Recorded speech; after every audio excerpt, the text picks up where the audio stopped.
ago. Different now. Now they're good at the picks. Yeah, but didn't they do that and win the Super Bowl? They did. This is a bleep them picks trade. Yeah, what was it? Horn-chins. Yeah, Horn-chin. Sedano is a guy who's like, hey, I've been around the NBA 20 years. I can draw plays up on the board. I can do. God. What do you mean, oh God? What do you mean? A little sabor. Yeah, I don't think people like being called hacks. You're the güero on the radio. Giant Mexican, horn section. Did you have me on your show to berate me? Is that what you're doing now? Give me a freaking break. I'm reacting to Art Bell. Yeah? Oh, okay. Amazing. Do you want to do the Love Boat, or do you want me to do the Love Boat? The Art, I don't even know what you're talking No, here it is. Ready? Watch this. Watch this. It's Windy Wednesdays. Midnight in the desert. I'm Art Bell. Scott Kaplan, eat a fat one, bro. The Sedano and Kap Morning Show on 710 ESPN. The all-new ESPN LA app and on YouTube at ESPN Los Angeles. We're bigger than U.S. Steel. Wow, that's crazy. Well, you want to woo-woo? Bit boy. Monstrous. Beto, I don't want to eat that. We did it, Dad. We did it. You were riding high on the stinger last time. Oh, big time. Right, that's right. Of course we were. It's Windy Wednesdays on the Sedano and Kap Morning Show. Oh, just one more thing. Oh, yeah. 7:02 and 30 seconds. Good morning. Welcome to a Windy Wednesday on this Wednesday, the 27th of May, 2026. And look who's here. God, we missed him yesterday. Georgie Sedano. I'm sure Geeter did a great job. No, Geeter did a great job. I love Geeter. We all love Geeter, and now he's officially part of this mess of ESPN LA. Yes, you have indoctrinated him into this mess. It's like the mob. Once you're in this thing, there's no getting out, Geeter. Mm-hmm. Right. It's hardcore. It's hardcore sports radio. Hardcore. Hardcore is what it is. Bergie, I'm sorry. Nah, No, you're not. Come you're on, not Berg. sorry in the slightest. No, and I egged him on. He egged me on to do the JT the Brick impersonation. You didn't have to say his name. You I just got do it the in at hardcore thing. 7:03. Hardcore. Yeah, you should just be more. I'm with Bergman. You should be more subtle. Sorry. Right. You Go ahead, just Dan. say the hardcore, and you're good. By the way, I know we're going to get to the NBA Western Conference Finals, but I'd like to thank Gregory Arthur Bergman and Travis Rogers for participating. Both of them ripping Mookie Betts all day yesterday on the air. What? And then Mookie comes out and goes, bam, bam, bam. He did have three two hits. bams? It was two bams and 3 hits. Can we get the highlight in Did there? you rip him all day? They ripped him all day. Oh, Mookie's not the same as he used to be. Think about who it is that's speaking. Did right you now not? before Did actually you getting not? anything. Did you and Travis not talk about Mookie Betts yesterday? Wait, do we have audio? We No, we talked don't. about Mookie Betts. Yes. Do we? did. No. We did. We can get to it I in the think. three Okay, things. listen. I think we need to establish whether the Christopher's full of crap or I'll not. go get the audio then. So get the audio. Yeah. Right. Because he And does. then He we'll did play it. first pitch. His segment. It's basically the Blue Review all day Wait a long. second. 2 different times. You're doing the same segment on the afternoon show. You're just And the calling it midday something show. different. Different name. Different Right. name. It's So- first pitch on the afternoon Okay, show. so big three, Bergie's big three here in the morning. Wait, Three so things. is it 9 things or is it only 3 No, things no, that you it is. recycle? It's first pitch, and it's also this was all last year. That was prior It did to start me last being year. on this show. It's true. Oh, so basically we're the sloppy seconds. Oh. Yeah. Sounds like we're worse than the sloppy seconds. Sounds like we're I don't know what the thing is for thirds, but that's where we are. We're coming in third. Well, this is Thirsty a newer thirds? It's a newer show. I like that. Right. Thirsty third. We didn't start till September. DeMarco and Travis. Oh, right. I But also- I mean, I let's wasn't be on the honest. show. You would do it on Mason and Ireland, but you know, I like- do have come a up with segment. another He thing. He does I do do have it a on segment Mason on Island. Mason Island. Thanks for listening to the station. What's it called? What's it called on First Mason Island? pitch. No, First no, pitch. no, it's not. It's Oh, just it's not? it was actually called the Boys in Blue Report. Oh. Oh, the Boys in Blue Report. Right, You got yeah. you got one segment with 4 different names on 4 different shows. on 3 different shows, and it's all talking Dodgers. Well, then you got your own show. And the Blue Review. That's and why the I Blue added the 4. Yes, Yeah. yeah. There's the Blue Review, Bergie's 3 things, Boys in Blue Report, and First Pitch. Oy vey. Lord. Oy Yeah. You know, it's vey. very hard to keep it all on track, too, Sedano. We're like freaky fourths. But either, I'll tell you exactly what we said yesterday. You can get the audio, too, but basically... Okay, give us the Yeah, short let's hear version. your and version. then- Yeah, the short version is that we were talking about Mookie Betts, and he's been struggling, and we have had Yeah. how in 2023 he had like a 900 OPS, and this year he has a 600 OPS. And Travis and I was all along. I've been saying Mookie's been He hitting the hasn't ball played hard. that much. He's only played Yeah. it's 75 at bats, and I do Right. mention that. Okay. And then Travis was like, no, it's been bad for a bunch of years, and I say it's been rough, and he's been a lot of years, whatever words you want to say. Sure, but Travis is right to an extent, but there are reasons for that. I mean, Yes. last year was an unprecedented, like some sort of illness that we were really concerned about. You know? All things that were brought up. Yep, absolutely. I think Travis was more on the, like, this has been bad for a long time. He's launching Travis under the bus. That's totally fine because he's been saying it. So I've been saying, and like DeMarco looked over to me and said, but he's hitting the ball hard, right, Bergie? I said he had been hitting the ball. He's not hitting the ball hard anymore. And then yesterday, he did hit the ball hard. Let's play the highlight of the second home run, Winsy. First 2 on in the 6th is Mookie Betts. Towers went into left field, carrying back. This is at the wall. It is out of here! The fire comes pouring out of Betts as he rounds the bases. His second home run of the game. Joe Davis buddy, on Spectrum. Steven Nelson. Oh, Steven Nelson on Spectrum Sports Net. You know what happened, Berg? What's that? It became personal with me.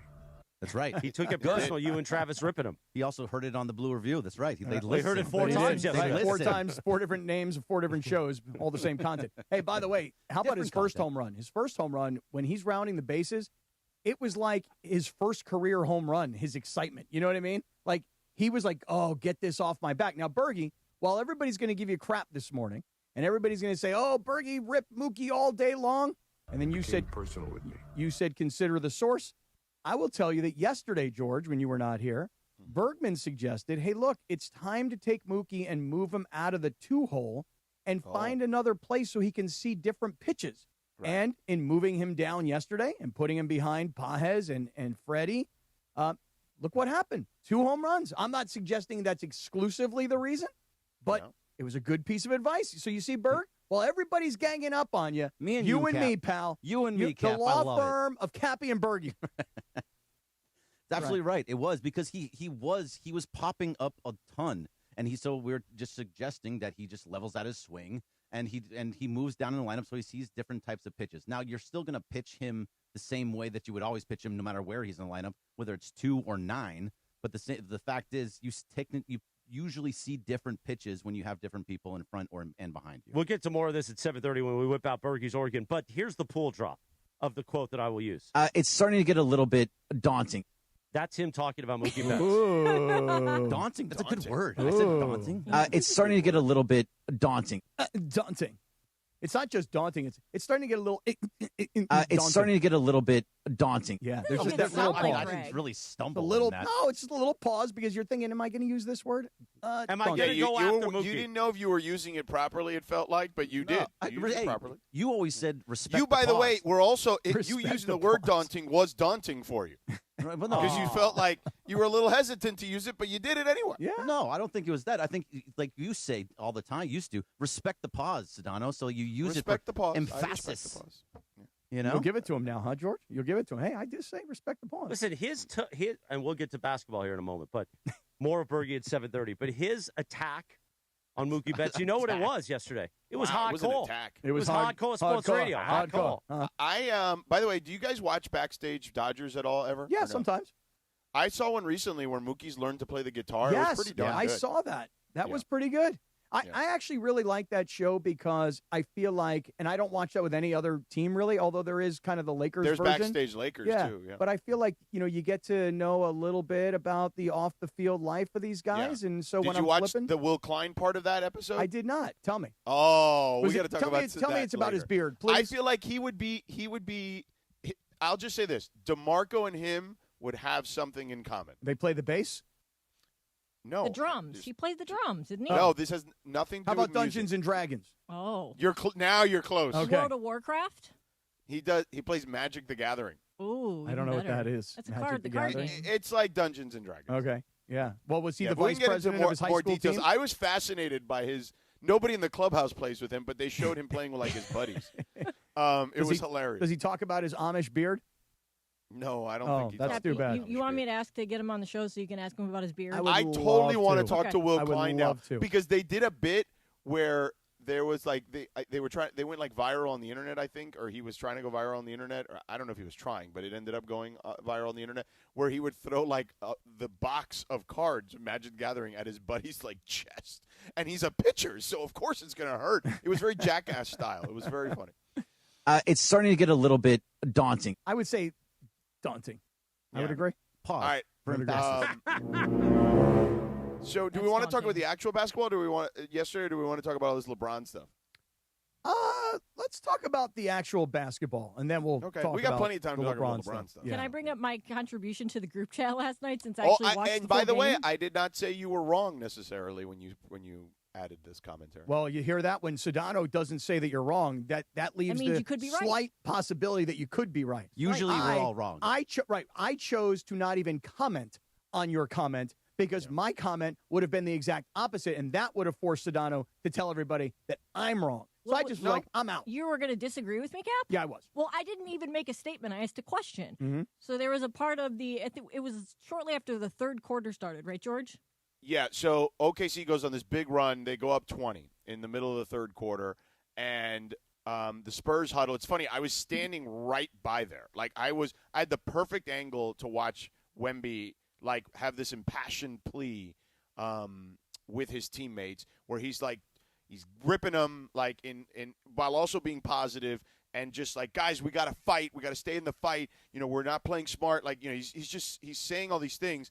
And the cameras caught him. I was a good teammate. I actually tipped off the NBC person. Got there like a half second late, so didn't get a chance to really see what he was saying. So I explained to them, hey, you probably want to get this because this is going to be good TV. But that's what you do. That's good collaboration amongst sideline people. And one person's doing radio, one person's doing TV, one person's on the spot, the other person isn't there. You collaborate and give information. Yeah, and I just said thing, right? What's that? So Shea hit the three, and then it was like it was his run. And then Wemby was like, timeout, we got to do something about this ASAP. And he gathered everyone. And it wasn't just like a typical like timeout, let's go have like Darvin Ham write up a fake play. It was like he called the timeout just to like get them all together and from you. Get in the paint. Get down low by the basket. I mean, he just seemed like he was settling for a lot of I'll use this word, lazy three-point shots. He just didn't seem to have the physicality necessarily, for whatever reason last night, to go down low and play by the basket. Well, let me say something to you. Go ahead. You're not wrong. Hey, hell yeah. That's a start. That's not you're right. It's you're not wrong, and that's pretty good. Yeah.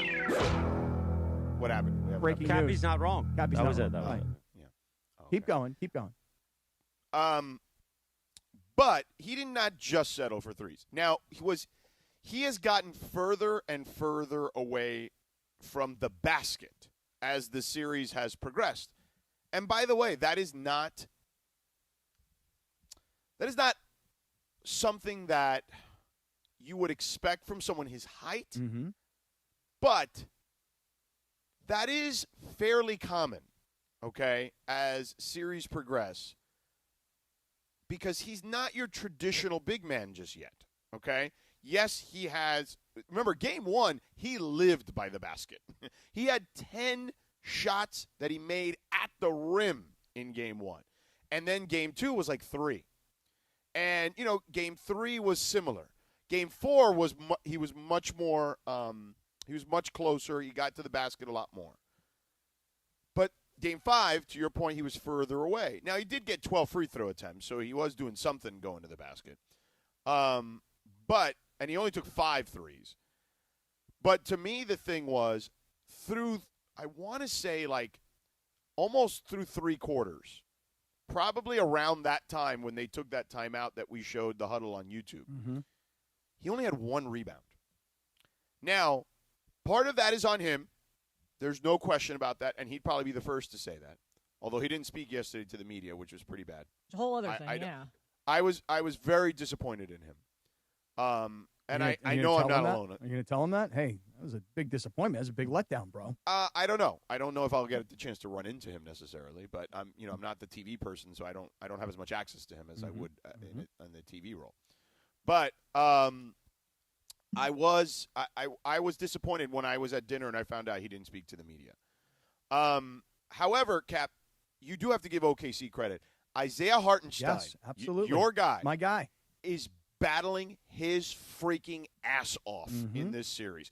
And Holmgren, to his credit, even though at times he's getting blocked or whatever, he is also in the fight the last couple of games.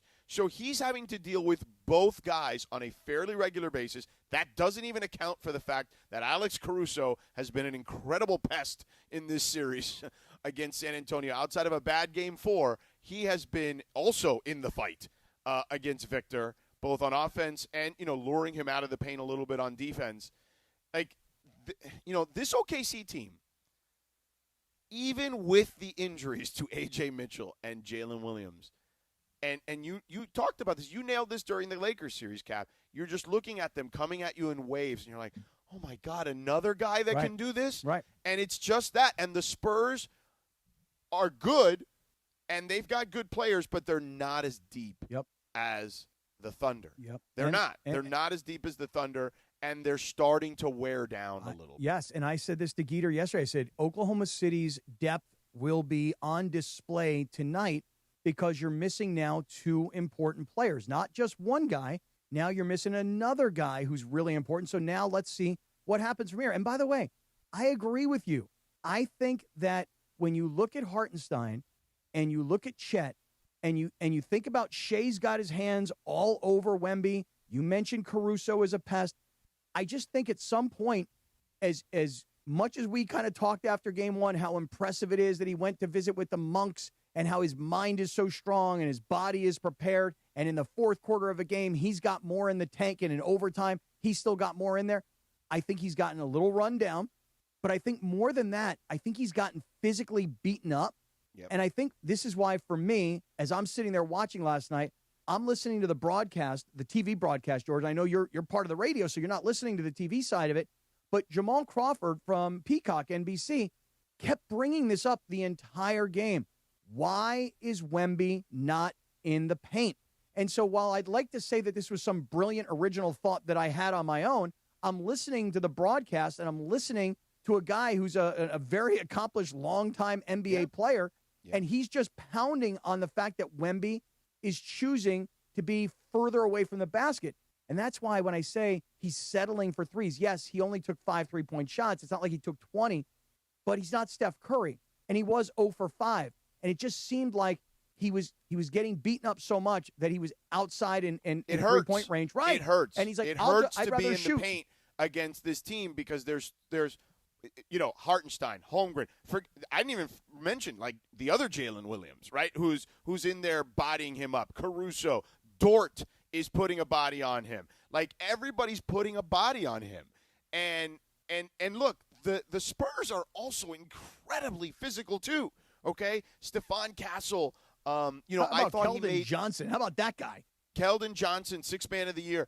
But I thought Nice those pull, two. Cappy. I thought those two, Cappy, got a little frustrated and made some reckless fouls. Terrible fouls. And I We're just like they're arguing, and it's like, bro, that's an obvious call. Like it's a cheap, obvious call. You did that. Like you bumped into them. You grabbed them. Like it's so obvious. Like you're doing it right in front of the official. Like one thing is the beauty. I'll say this: the beauty of Shea is particularly the off arm extension. He doesn't do the full extension, but he will put his body into you a little bit. But the call he's mastered not extending the arm, right? Because that's where the call is. If you extend your arm, that's an offensive foul. Okay. But he doesn't do it. So he's by rule, by definition, you can't call that. So like he can kind of almost half chicken wing you, and if he's doing it not in front of the official, it's hard to call that because by rule it's not technically a foul.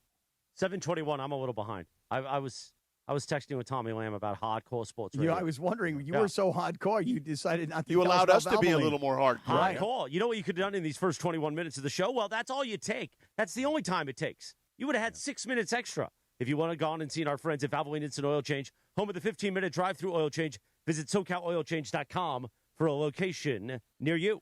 Now, I will say this, and I know the internet was losing its mind, okay, when the officials made what I thought were back-to-back brutal calls, okay?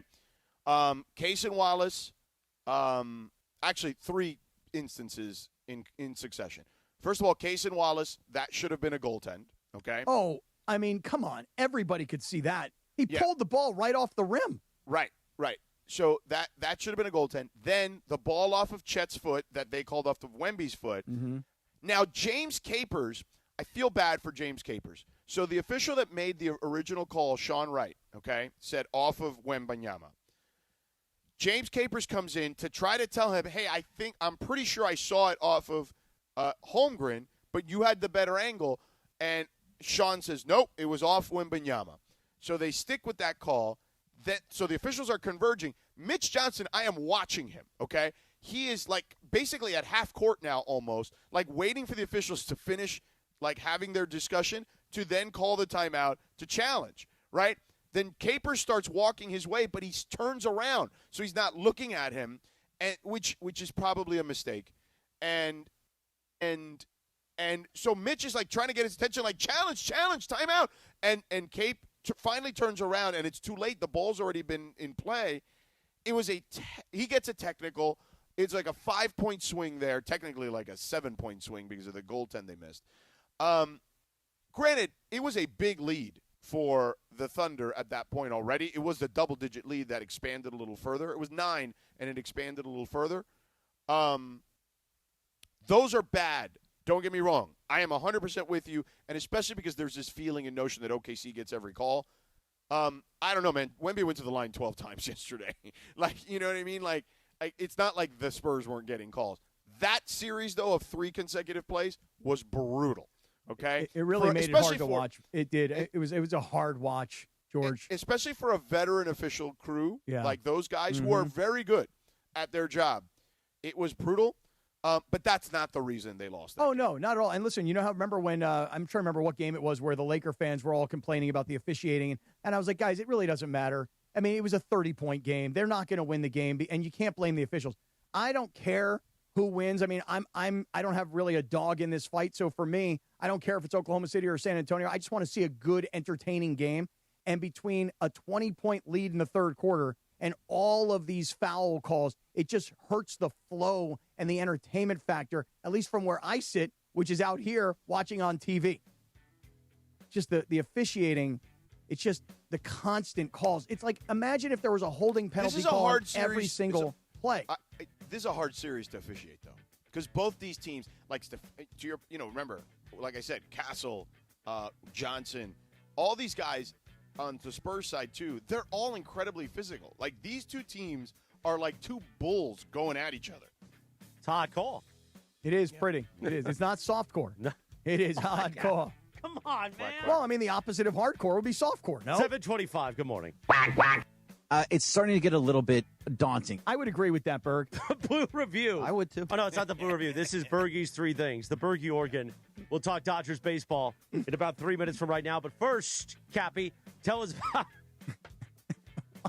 about our friends at the Wellness Company. Would you say these guys are hardcore? Hardcore. They are, aren't they? Hey, I would say that, when you feel like you have a medical situation, that could be daunting. It could be. Oh, hold it on. really is. It's starting to get a little bit daunting. It is, because let's just say all of a sudden you got this terrible sore throat, or you got this thing, you're like, I know I have an ear infection. I know what an ear infection is, and I know I need an antibiotic. Now I got to call my doctor. Then I got to go to the pharmacy. Then I got to wait in line. Then it costs me all this money. Hey, listen, forget about all of that, because as we're heading into the summer and people do get sick and they do go on vacation, it becomes a massive inconvenience. You need to have the medical emergency kit, because it's like having an urgent care and a pharmacy right here in your hands. It's got all the essential prescriptions like amoxicillin, Z-Pak, and a wide range of other medications for common and serious illnesses. So if you wake up sick and you're on the road, you gotta hurry up and start getting this medication into your body. You don't have time to find a pharmacy in some other town. So here's what you do. You get the medical emergency kit by going to urgentcarekit.com/710. urgentcarekit.com/710. And if you use our promo code, you're saving $45. Our promo code is 710, of course. urgentcarekit.com/710. The promo code is 710. Save $45, and every family, especially during the summer, needs this, the medical emergency kit. Yankee Cappy, Dodgers win last night against the Rockies, but Ohtani gets hit in the hand, Jack. We'll talk about it. Dodgers baseball in 3 minutes from right now. The Sedano and Kap Morning Show. We'd like to thank our founding partner, LAX, Los Angeles International Airport, where change is in the air. Learn more at lawa.org/ESPN. This is the Sedano and Kap Morning Show. Hey guys, it's Sedano. Next time you're at my home away from home, LAX, look up. You'll see the future of travel in action. It's the all-electric Skylink train. It's now testing, and trust me, this is a game changer. What does it take to build a champion? It takes round-the-clock preparation. And soon, Skylink will connect you to the airport terminals, the new rental car center, and LA Metro. From practice to prime time, the LAX Skylink. Fast, free, and built for LA. In testing now to help you skip the traffic later. John Ireland here. You want a vodka that's championship caliber? Look for Blue Ice Vodka at Ralph's, America's largest potato vodka. Double gold rated, just 64 calories an ounce. Classic, Huckleberry, or double espresso. Blue Ice Vodka. Vodka with standards. At Uline, they know firsthand the road to success is an uphill climb. Uline started in the family basement, and through hard work is now North America's most trusted shipping and industrial supplier. They get what it means to have the support of reliable, hard-working partners. So they keep 41,000 items ready to ship. Whether your company is still in a basement office or expanding cross-country, Uline will be there on your road to success. Visit uline.com. It's starting to get a little bit daunting. Oh yeah, injured in a crash? A slip and fall?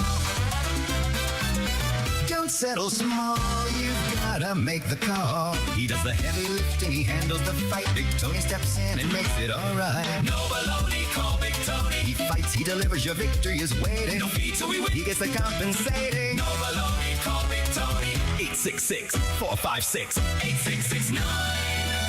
BigTonyLaw.com. Attorney advertising primary results do not guarantee a similar outcome. Tony is attorney. Tony Ward primary office in Los Angeles, California.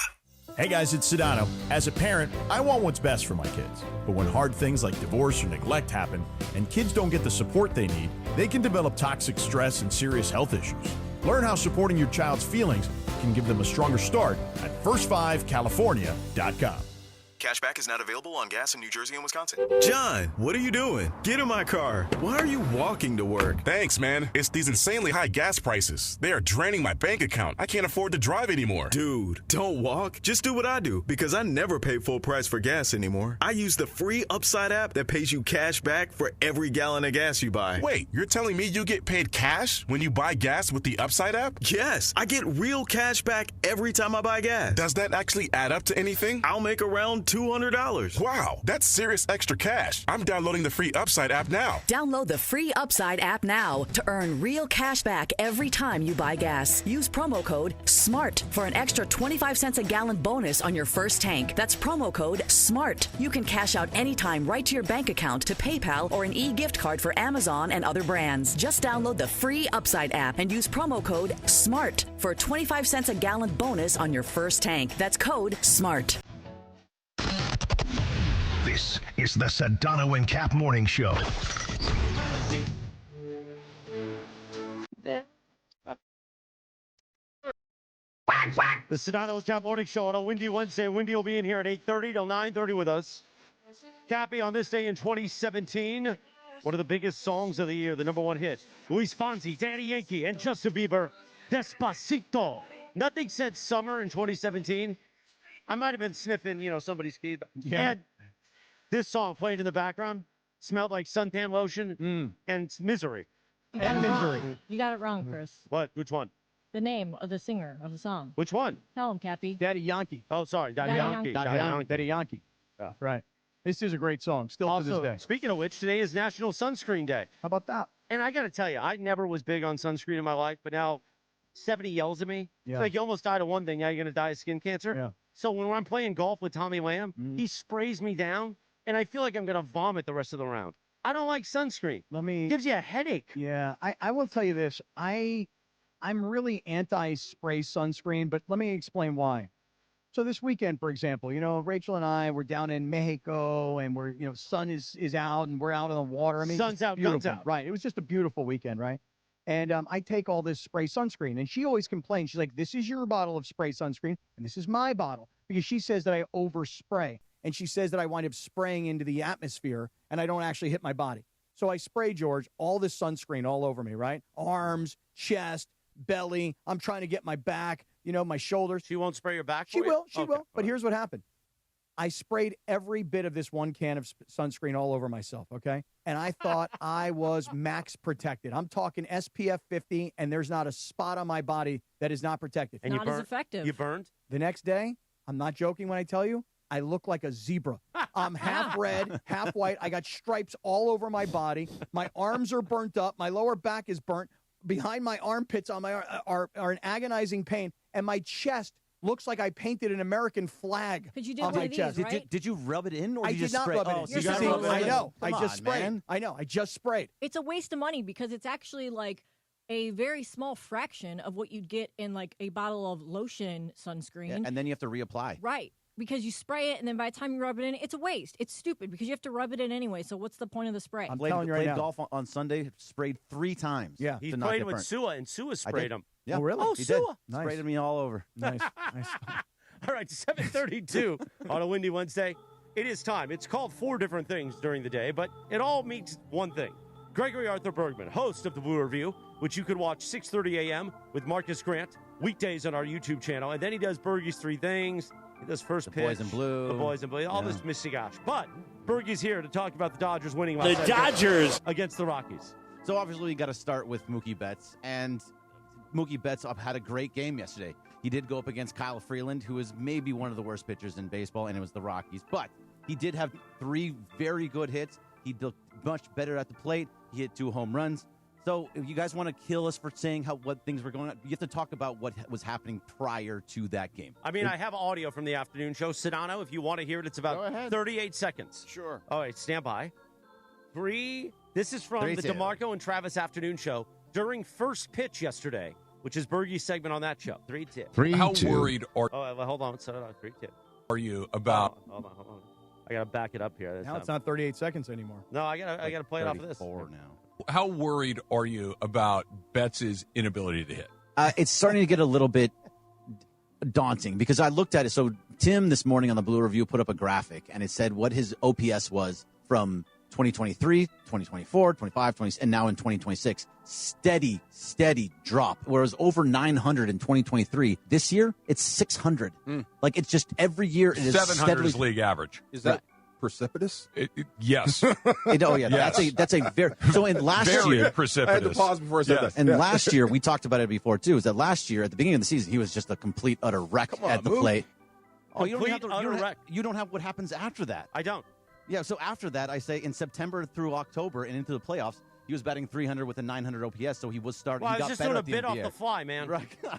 He's just trying to rip you, Berg. There's no context, obviously. I think there was plenty of context. But 37 seconds of context. Right, and that part of it was all true. And what he was doing this season before last night is all true. He was batting this after yesterday's game. He is now batting 190 with a 679 OPS. Those are not great numbers. It's starting to get a little bit daunting. They were starting to get daunting, and because of that was why we were talking about Mookie and how his bat has been an issue, and has been an issue for a couple of years now. Now, he was great last year, and he got it at the end of the season, which good. If he can do those things, and remember, he said, F it, I'm just going to be out there and try and help the team, and he looked better. And now this year he got hurt, and he had to come back from it, and so hopefully this is what's going to get him to being back to what he was. Well, it was a good night. I mean, obviously, the home run, the early home run, the late home run. I mean, listen, it was a batting practice game last night for the Dodgers, as it was, right? I mean, everybody was bombing home runs, and everybody was hitting. So good for Mookie to try and break out, and let's see if he can continue it tonight. So the best part about all of that, though, too, was that Andy Paez was in the 2 spot, and him in the 2 spot, he's the first guy this season to actually produce in that 2 spot. To the point, remember, we talked about villains at one point. I was going to make the 2 spot itself my villain for this year, and then Andy Paez was fantastic yesterday, going 4 for 5 and a home run, 2 doubles. So maybe he's fixed that, and now you can kind of see what this lineup will look like possibly with Paez in the 2 and Mookie in the 4 spot. And Paez last night, with all the RBIs that he had, he went back to the major league leader in RBIs. Was it like 49, I think is the number? Yeah, 49, and the next highest is 46 behind him, and it's C.J. Abrams of the Nationals. So, so he looked right up there. We also have to talk about Eric Lauer on the mound. Okay. So Eric Lauer has been a journeyman. He's been all around the league. He was actually in the KBO about a year and a half ago, and he was with the Blue Jays last year, but he had this whole controversial thing about how he doesn't want to have an opener before he pitches up in Toronto, and they got all upset. They let him go. He came to the Dodgers, and he looked good last night. He looked like a pitcher. He went 6 innings. He only gave up 4 hits, 1 run. He struck out a few guys, but he also throws a 92-mile-per-hour fastball and has a curveball that is hittable. So he's going to get hit at some point. So we just say, great outing for you, Eric Lauer. As many times as you can do that, that'd be fantastic. You're here just to kind of eat some innings. That's right. And listen, it's you're playing Colorado. Philadelphia is up next. This is not the Phillies. Right. This is not a playoff contending type team. So Phillies good look way good to right kind of now, break by the them way. in. Yeah, Phillies are. Philly look good right now. They've won 2 of 3 so far against the Padres. Your Padres dropped them down to 3.5 back in the standings, by the way. Kiki Hernandez has been great. He came back his second game back yesterday. He was 4 for 4 in his 2 games with a home run and 2 doubles, and then he got injured. He injured his oblique while he was hitting a second Already? double. Yeah, so he's going to go back on the 10-day Unbelievable. IL. Oh my God! Unbelievable. Guy comes back, his bat is on fire, and he's immediately hurt. It's too bad. You could see him in the dugout. He was being consoled by Dave because Dave has magical hugs. You should learn about those. You should teach those in the Berkey School of should. Content. How to hug it out with your talent when they need it. I'm not allowed to do that. Yeah, that could become weird. I mean, that's not something I'm allowed to do. Oh, I'll hug you though if you want. Thank you. He can. Chris can. Can I ask a really quick question since you mentioned the Phillies? Yeah. Bryce Harper posted this video over the weekend of his toothbrushing regimen. I don't know why or what the context was. Oh, I haven't heard about this. So he was brushing his teeth and talking about like good oral hygiene and using a tongue scraper and stuff. He starts Tongue scraper? Yeah, he starts brushing his teeth. And you know how he put the toothpaste? Instead of taking the toothpaste and squeezing it from the tube onto his toothbrush, he put it in his mouth and like sucked out a lot of toothpaste and like then put his toothbrush in his mouth. You know what? Isn't that gross? I don't know, man. I don't think that's a terrible concept. I've never done it, but when you said it, I'm like, I'm going to try that. It's gross. I don't see what it would do. Like, you Instead put it on the of putting toothbrush it on and then the it put. toothbrush, but he just like was All right, like took a I'm little, watching it now. Hold on a little- second. like a little hit off the toothpaste bottle. All right. It was very look at this. weird. I'm seeing it now on the Yeah, YouTube. okay, so Oh, you take a... Isn't that kind of weird? I'm gonna try, Cappy. Tonight we're both Yeah, in East let's Central. do it. We should do a video of you and I doing that to each other. Yeah. Just shoot toothpaste in each other's mouths. What if does he have a wife? Does he share a home with somebody? Because if I knew somebody that like Maybe I it's was its own personal toothpaste bottle. still. I mean, I hope it's Right, I have my own hope it personal is. toothpaste bottle. I mean, I don't share a tube of toothpaste I with have anybody. 2. I use 2 different toothpastes at once. You're right, because I don't share mine with anybody. Maybe he feels like he can move the toothpaste around his whole mouth first before with his tongue. I don't know. I don't. Great I don't get it. breakdown. I got a tube of Sensodyne taken from me as I was re-entering the United States this past weekend, and I was like, no, don't take that. That's Why'd they expensive take it? toothpaste. I don't know. It was more. It was too big. Too many ounces. Yeah. I thought they got rid of that rule. I don't know. So Alex Freeland coming up. Hesong Kim stays up a little bit longer because Kike is going down because they were going to move Alex Freeland up and move Hesong Kim down. But the other thing is now Shohei Ohtani is pitching today. He did get hit on the hand, and it was funny because Eric Karros on the broadcast was like, "That's a big." Pad. That was a pad. His pad was really big, and he almost said "big ass pad," and he stopped himself before saying "big ass pad."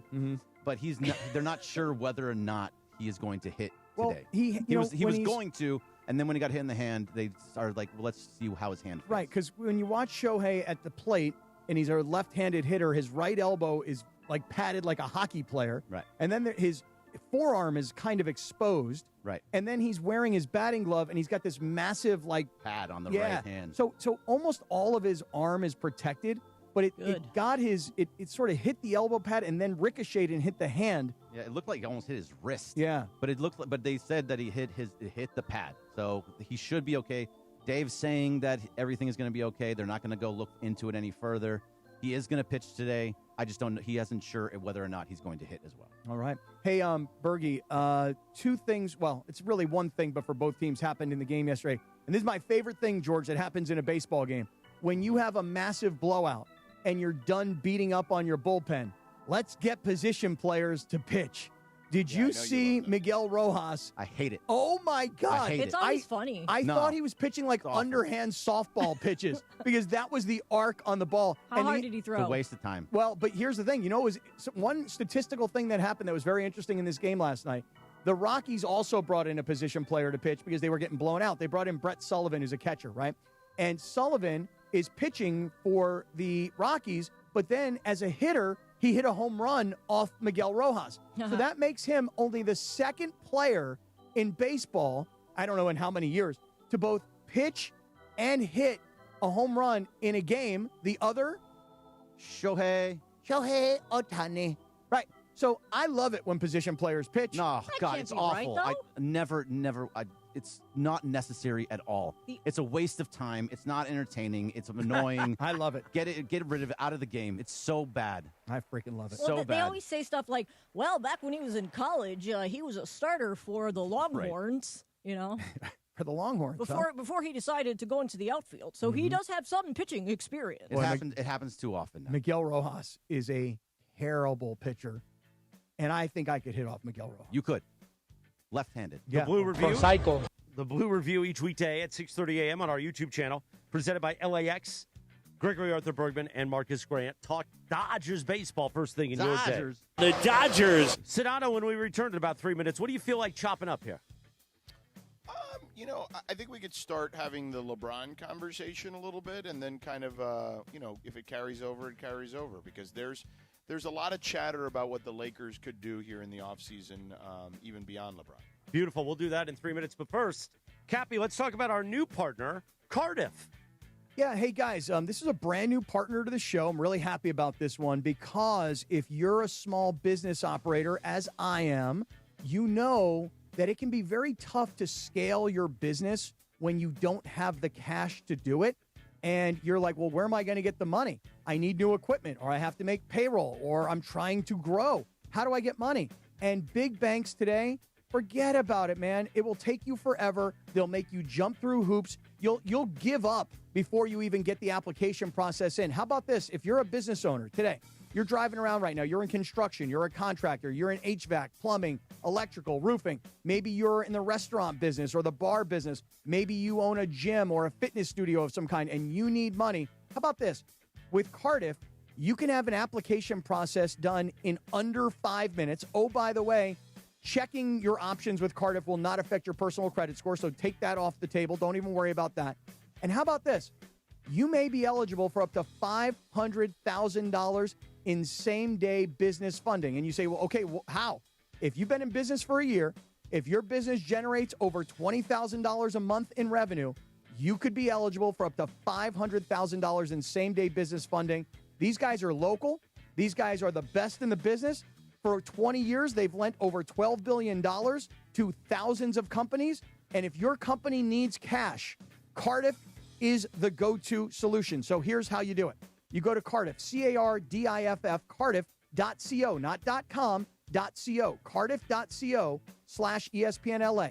That's cardiff.co/ESPNLA. You need money. You don't have the time to deal with banks. They're not going to lend it to you anyway. Cardiff will. It'll take you under 5 minutes, and you can have that $500,000 in your account today. Cardiff.co/ESPNLA. Thank you, Cappy. 7:45. We talk Lakers in 3 minutes. The personalities you know. The teams you love. First down throw, right side screen. Luka with blockers. The 10, the 5. Now they're cooking with gas. Touchdown, Puka Nacua. Touchdown, LA. From down 21. The teams you love. The station you spend time with every day. LA's mega sports station. ESPN LA 710 and the all-new ESPN LA app. It's Bethel Duran, and you know how much I love my Toyota. And right now, the deals are sizzling at Northridge and Wondries Toyota. Get a brand new 2026 Camry for just $389 a month for 36 months, $4,999 due at signing, or finance for just 4.99% APR for 60 months. What about a brand new Tacoma? I'm thinking of doing this. You can lease for just $279 a month for 36 months, $4,999 due at signing, or you can finance for just 2.99% APR for 48 months. In the 818, go see NorthridgeToyota.com. In the 626, WondriesToyota.com. Avoid the rush by voting early. You can visit any vote center daily from 10 a.m. to 7 p.m. Visit plan.lavote.gov to find one near you. Don't wait. Brought to you by the Los Angeles County Registrar. Rams fans, D-Far here. The Rams are making history in 2026, heading to Melbourne, Australia to face the Niners. You can be there. I've teamed up with True Fan Travel to hook you up with the ultimate fan experience. Game tickets, hotels, exclusive events, even a chance to meet me all in one package. This isn't just a trip, it's a once-in-a-lifetime experience. Spots are limited. Don't wait. Visit TrueFanTravel.com right now and secure your spot. That's TrueFanTravel.com. See you there. Oh. Thank you, Young T. Coverage and content of the 2026 NBA playoffs on ESPN LA is presented by Pechanga Resort Casino. Tune into Game 6 of the Western Conference Finals tomorrow night starting at 5:30 p.m. on 7:10 a.m. or on the all-new ESPN LA app in crystal clear digital audio. Play your perfect combination at Pechanga Resort Casino. Visit Pechanga.com for more information. We talk Lakers in 90 seconds from right now. Oh, my voice cracked. 90 seconds from right now. All right, guys, real talk. Are you a crust lover or one of those crust leavers? Because I got to tell you, Pizza Hut's new crispy Parm Pan Pizza is next level. It's the original pan crust you already love, but now they've baked Parmesan cheese right onto the edge. I'm talking crispy, golden, cheesy crunch with that soft, fluffy inside. Grab a medium, one-topping crispy Parm Pan for just $11.99 or go large for $3 more. Order now at pizzahut.com or on the Pizza Hut app. No one out-pizzas the Hut. Limited time offer. Additional charges for extra cheese, toppings, and recipes. With Progressive customer service, there are lots of ways to connect with us, so you never have to miss a second of your favorite sport. Because you'd much rather watch a ball go through a net 124 times in 48 minutes when you don't really have to pay attention until the last 2, and then somehow those 2 minutes will take an hour. You don't want to miss all that.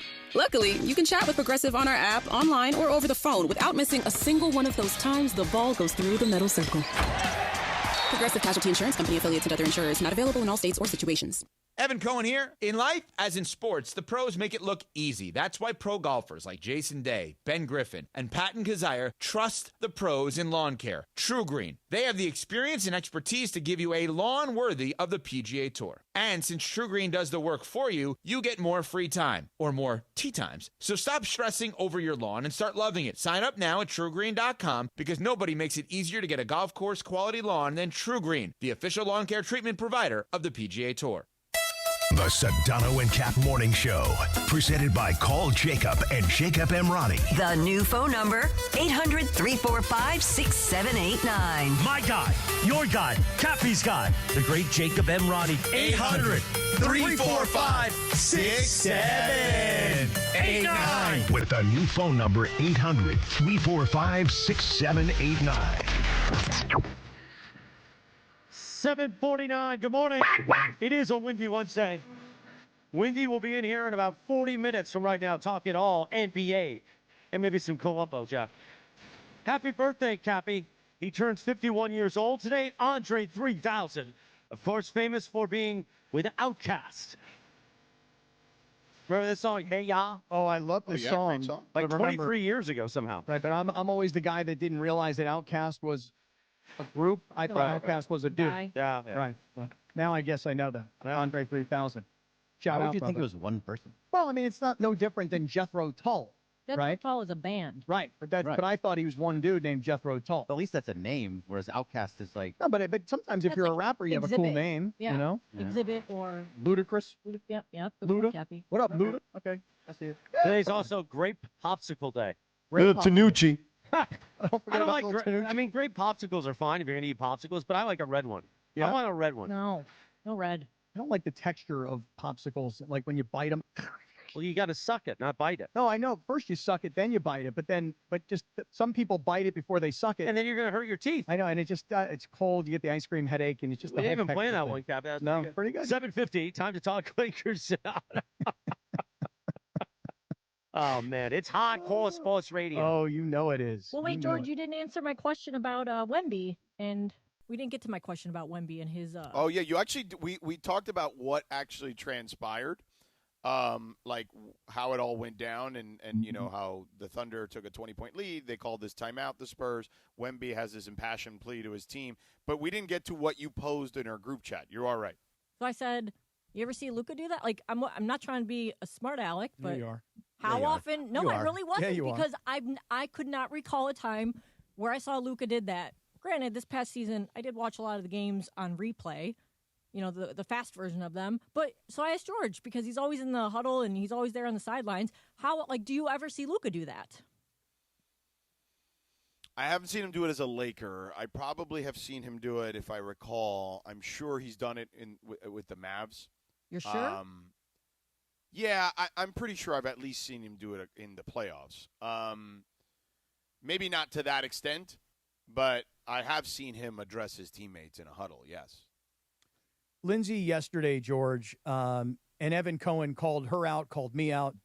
Lindsay yesterday started the trade Luka chant around here. It wasn't just out of nowhere. It was just the more that you look at as we're watching the playoffs and we see how good these teams are that are in the Western Conference Finals, it just seems more and more like the Lakers and every other team in the West have a very, very, very steep hill to climb. And the Lakers, if they just run things back and, improve on the margins, they're not going to be any better than they were this year. And that's still so far away from OKC and San Antonio. So if that's the case, then instead of just hoping that you make the playoffs and get past the first or second round, why don't they just trade him now when his value's high? Get a bunch of young guys. Before you reply, George, hold on. Wait, I know. But before you reply, let me just say something. Why not? I'm getting out of the way. Hold on. I want to say this. I'm stepping back. I'm getting out of the way. Actually, before you really get out of the way, let me read this for 20 seconds. Then everybody can Sedano can unload. Yeah, please. Summer is calling at SeaWorld San Diego. Take the plunge into the brand new shark encounter, now open, where jaw-dropping shark species await. And yes, you can even feed the sharks. Listen all show, this show, for your chance to win a family 4-pack and experience the excitement live only with ESPN LA. Oh, hey, speaking of a shark ready to attack. Yeah. Right. George, the water has been chummed for you. Evan Cohen 2 weeks ago said, if the Lakers can't get to championship level in 3 or 4 years from now, at least they'll have an asset in Luka to trade. You shut that down. The next day, I started to bring it back up. Hey, look, at least if 3 or 4 years from now, if they're not where they think they should be, at least they'll have Luka they could trade. You shut that down. You were not here yesterday. Lindsay started to drive the trade Luka bandwagon. And furthermore, last night, when she asked the question, have you ever seen what Wemby is doing where he's inspiring his teammates? Have you ever seen Luka do that? Your answer was a great answer. Haven't seen him do it with the Lakers. Did see him do it with the Mavericks. I'm not even going to give you my opinion. And by the way, I'm even when I saw him do it with here. the Mavericks, it was not to that level of what Wembanyama did yesterday. And I think the only time I've actually seen him do something similar to what Wembanyama did was when Slovenia won the European, Eurobasket thing, or the European countries compete. No, it's not Russian. I mean, it's close. You also have to understand something, George. Right now, we're in the middle of we're in the middle of a World War II docu-series thing that we're watching, Chris and I. And so, we're all ramped up on these things. So, the Soviets at the time ramped were up on the World War II doc. Right, the Soviets were back for Sedano. our partners, at that point. So go ahead, George. Go ahead. Yeah. So anyway, but when there's this video that surfaced during that time when he was the Slovenia won, where he literally grabbed the board and started drawing up a play in the huddle. And it was viral. I remember being a viral moment. This was several years ago now. But yeah, he hasn't done, not in the NBA, what Wembanyama did yesterday, although he has had some moments when he was a Dallas Maverick. I just don't recall any as a Laker. But trading Doncic. Okay, explain to me why we would want to trade Doncic. Well, if you're basically saying that the Lakers, built as they are, they're not good enough to compete with the Spurs and the Thunder. You know that. And everyone's just like, oh, man, so what are we going to do? We're going to sign Austin Reeves or we're going to bring back LeBron? Basically the best case scenario is for them to do that and, quote, unquote, run it back, improve some of those role players, and it's still not going to be good enough. So my point is just, why don't you trade Luka now while the value's high for some really good players, where if you have a combination of good young players, wouldn't that give you a better chance to build towards beating those teams? Okay, so it's funny. I talked to a former NBA GM yesterday, who happened to be at the game. And he believes, similar to you and Cap, that if he were, because I asked him, I said, if you get back in it, what would you do? And he's like, well, if I got back in it, I would make an impassioned plea. Interesting he used that phrase because I used that phrase. It's probably why I used that phrase with Wemby. He said, I would implore my ownership to, hey, let's start over, right? Like, I'd like to start over. Allow me to build this thing from scratch. Except the Los Angeles Lakers, I mean, the general manager told you that already. Like, they don't have that luxury. They cannot tear this thing down to the studs. They've done that, and it didn't net them the star that they were looking for. It netted them a lot of what ended up being good players, not great players. Now those players are still good players, but they're not like stars. The hardest thing in the NBA to get is the star, and you've got one of those. And he's 25 or 26 years old. You're going to trade him? We just destroyed the Mavericks for doing that. And now you're going to do that as the Los Angeles Lakers? No chance in hell. Hell would have to freeze over for that to happen. Well, listen, Lindsay, I will tell you this. I think the notion of trading Luka Doncic is ridiculous. However, I know it is, and it's not like I'm not driving the bandwagon to do that. I'm not driving the train. I'm just saying it's worth asking, like, why that's not even a remote consideration. Well, listen, it's not. He's 26 years old in his prime. He's not even really. He's just starting to scratch the surface of his prime years. Like, you're not trading. You just got him for nothing. Like, literally, you got him for Anthony Davis. Like, what are we talking about Yet here? you still can't figure out a way to beat those other guys. But wait a second. Okay, but here's the thing. Right, he's been here a year and a half, and he got hurt Right. for the postseason. Listen, Lindsay, I don't think you're nuts. I just think you're nuts today. In other words, No, I think you're nuts. 3 Why don't we years from now- stretch this? Why don't we stretch this? Yeah, let's Carry stretch. it let's over. not stretch. You don't No, want you to don't wanna stretch? No stretch it? stretch? Well, no I- stretch. There's no reason to continue this See, discussion. the chum It is in the literally water. a waste Well, of I was everyone's going time. to say, Cap, you mentioned getting hurt. Like, imagine, let's say that the Lakers did move on. And they Lindsay, did. let me ask you a question. So I'm you going to just pot quit? down the bed. I'm going to pot down the bed. Here we go. You just No quit? stretch? That's it? No stretching? Just quit? That's it? What do you mean? Just quit? Like, that's it? Well, yeah, That's like the the- Cavaliers. She Yes, just quit. Exactly. She's from Cleveland. Good She luck, doesn't even Kathy. watch Hang the on. Cavs. Now, I mean, No, Lindsay, that's not. I'm not I saying. didn't love it. I didn't. I thought when Evan said it, it was kind of silly. I still think it's silly. How is that quitting though? If you're trying to trade, You are for, quitting if you're saying like, "Well, we can't beat the Thunder and Spurs. Can't figure it out." Well, you know what? That's Well, what you that's get paid whatever- millions of dollars for as a general manager and front office, and that's why they're hiring a rocket scientist and all that stuff to figure it out. And by the way, all it takes sometimes is a turned ankle, and you're right there. And that's happened plenty. Nobody thought the Pistons in 2004 were going to beat the Lakers, okay? As a matter of fact, they thought the Lakers were going to beat them like a drum. And you know what happened? The Pistons beat them like a drum. Don't you remember okay? 04? Don't you remember 22 years ago how everybody was saying that? By the way, don't go that far. Come on, man. That was the a huge Dallas series. Mavericks. I understand. I'm trying to Don't say, try to don't downplay it, refreshing her Cappy, memory. because you were in New York. No, I was here. The Dallas- I was here at Crypto. Well, it was The Staples Dallas back then. Mavericks were supposed to get their – I mean, the Miami Heat were up 15 in Game 2 after having a 1-0 lead, and the Dallas Mavericks in like 5 or 6 minutes stole Game 2 and ended up winning the series. Like, we have this stuff happen. I mean, the Toronto Raptors beat the Warriors. Like, all it takes is either misfortune on one side or just incredible luck on the other side sometimes. You can win a title in a window where teams are dominant. The Spurs have never won back-to-back championships. Winning back-to-back championships is hard. That's why there's only 3 teams, or I believe 3 teams, that have done it in the last decade, or in this decade. Like, crazy things happen. So this notion of trading your best player at 26 years old when you got him for nothing is silly. So let's please not talk about this we anymore. can put it to bed now. I thought it was worth asking the question. That's all. Yeah. He's shut this thing down twice now. Now this I is know, the but third I- time he shut it But down. It's just a waste of everyone's time. Oh, boy. I mean, It's the other thing is hardcore. like watching Hardcore sports radio. Watching the game last night. The other thing I thought of is like, and even Guido and I were talking about this. Can you save it for the other side? Yes. 8 o'clock let's at do that. KSPN Los Angeles, Good Karma Brands radio station. So we are sort of carrying it over. Just kind of a little bit. You know. Something else. All right.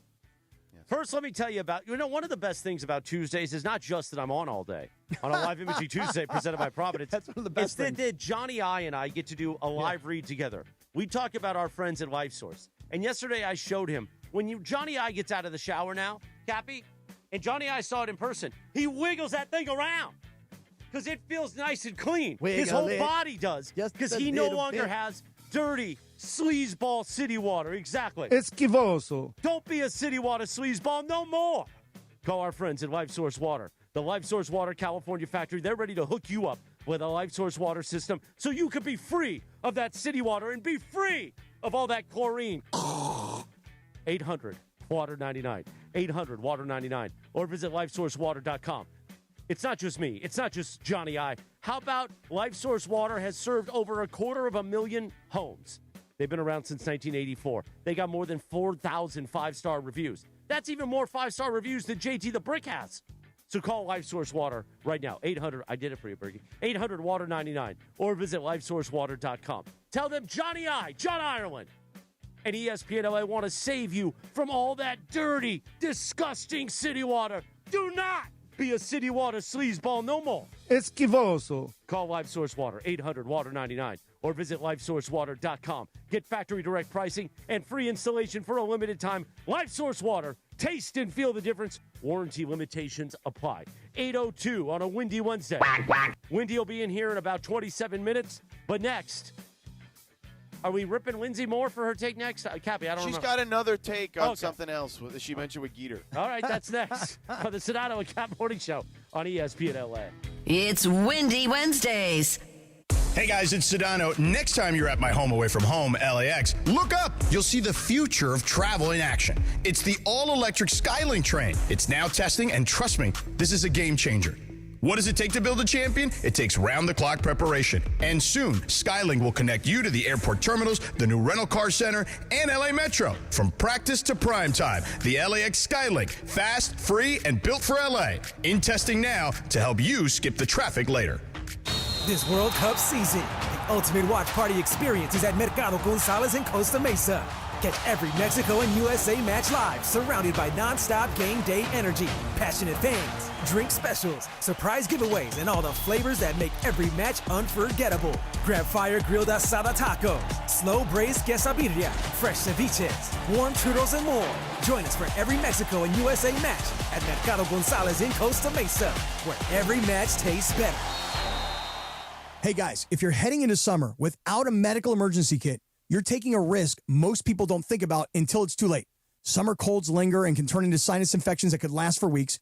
Getting sick right before vacation can derail everything. And when you're traveling, finding a doctor and a pharmacy can be really stressful. That's why I ordered a medical emergency kit. It's like having an urgent care and a pharmacy right at home. It includes essential prescriptions like amoxicillin and generic Z-Packs to treat wide ranges of common and serious illnesses. So if you wake up sick, at home or on the road, you already have what you need. No waiting for your doctor, no hours at urgent care, no pharmacy lines, no copays. You just match your symptoms to the right prescription in your guidebook, or you call the telemedicine doctor standing by. Start on your bed sooner and feel better faster. Every home needs at least one medical emergency kit. Order yours online in minutes and it's shipped to your door. Save $45 with our promo code 710 at urgentcarekit.com/710. Promo code is 710 at urgentcarekit.com/710. It's starting to get a little bit daunting.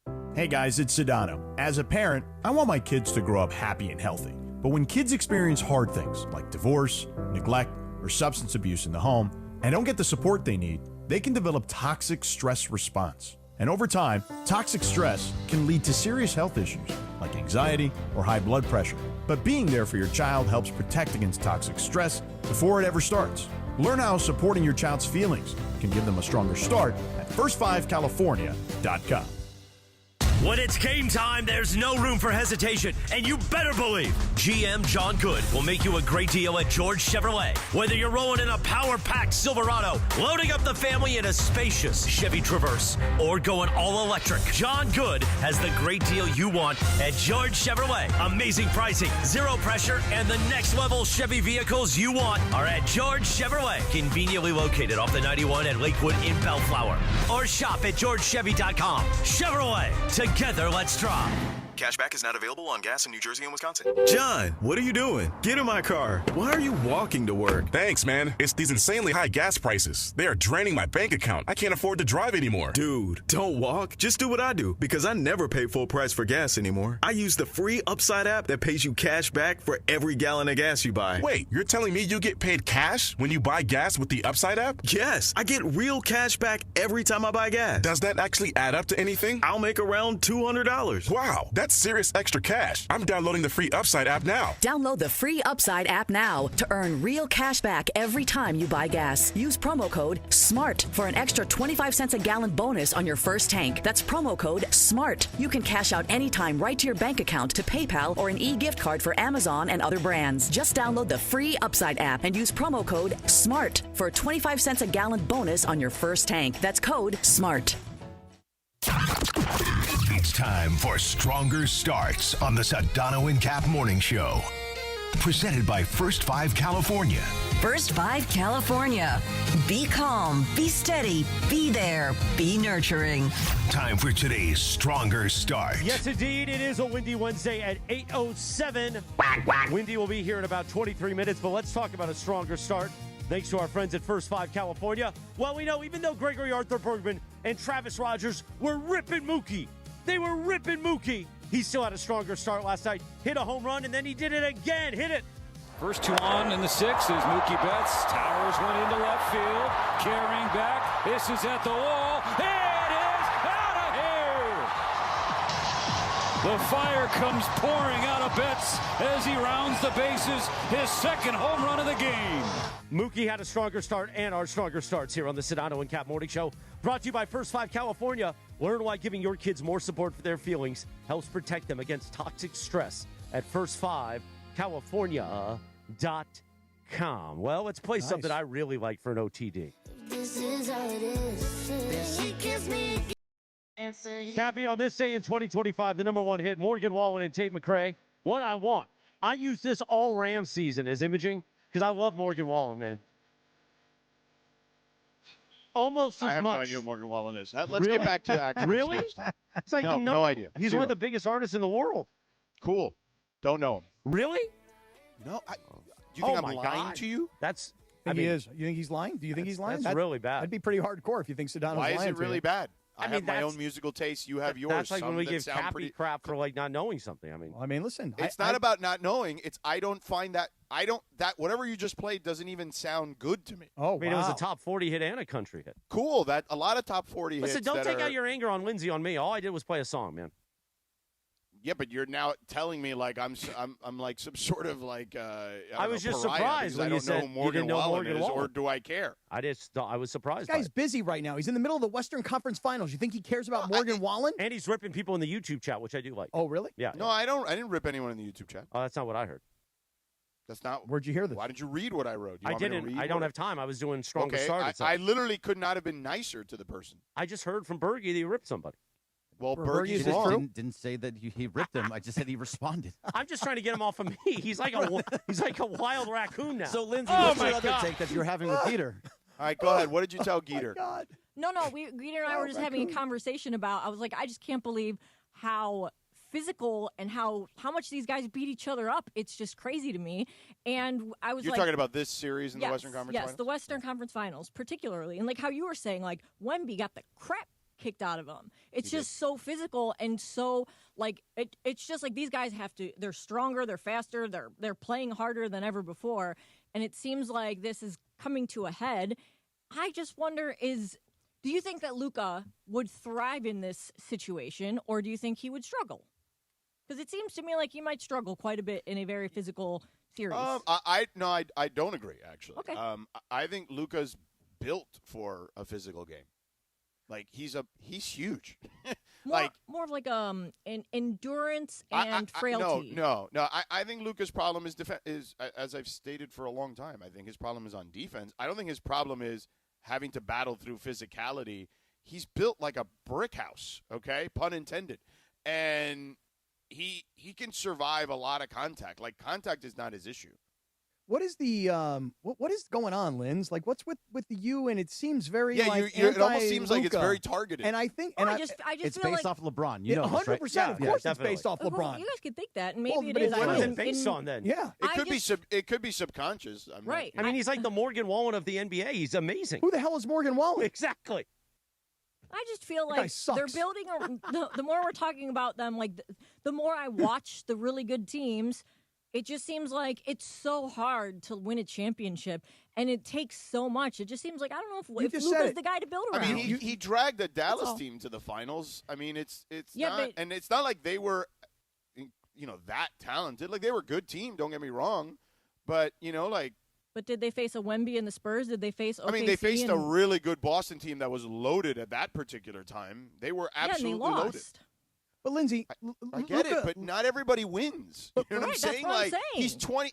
Right, he's 26 years old. Like, it doesn't. LeBron didn't win until he was 26 years old. I'm not. I'm just saying, like, it doesn't seem like he's the kind of guy. Like, I don't think that he can compare to the star like Jalen Brunson and. Wait, you think you'd rather have Jalen Brunson than Luka Doncic? I think right now, yes. No way in hell. Okay.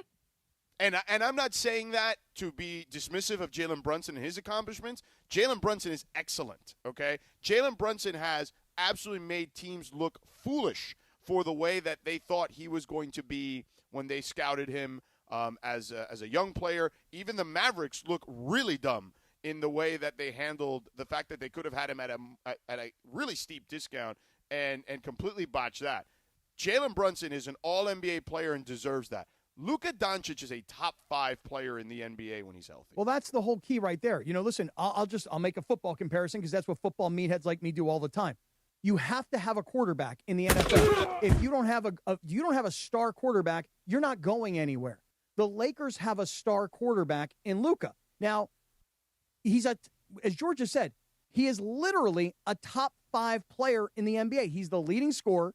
He's a first-team all-league guy. And you have to build around him. You mentioned Jalen Brunson. Actually, it's not a terrible comp in that. Look what the Knicks have built around Jalen Brunson.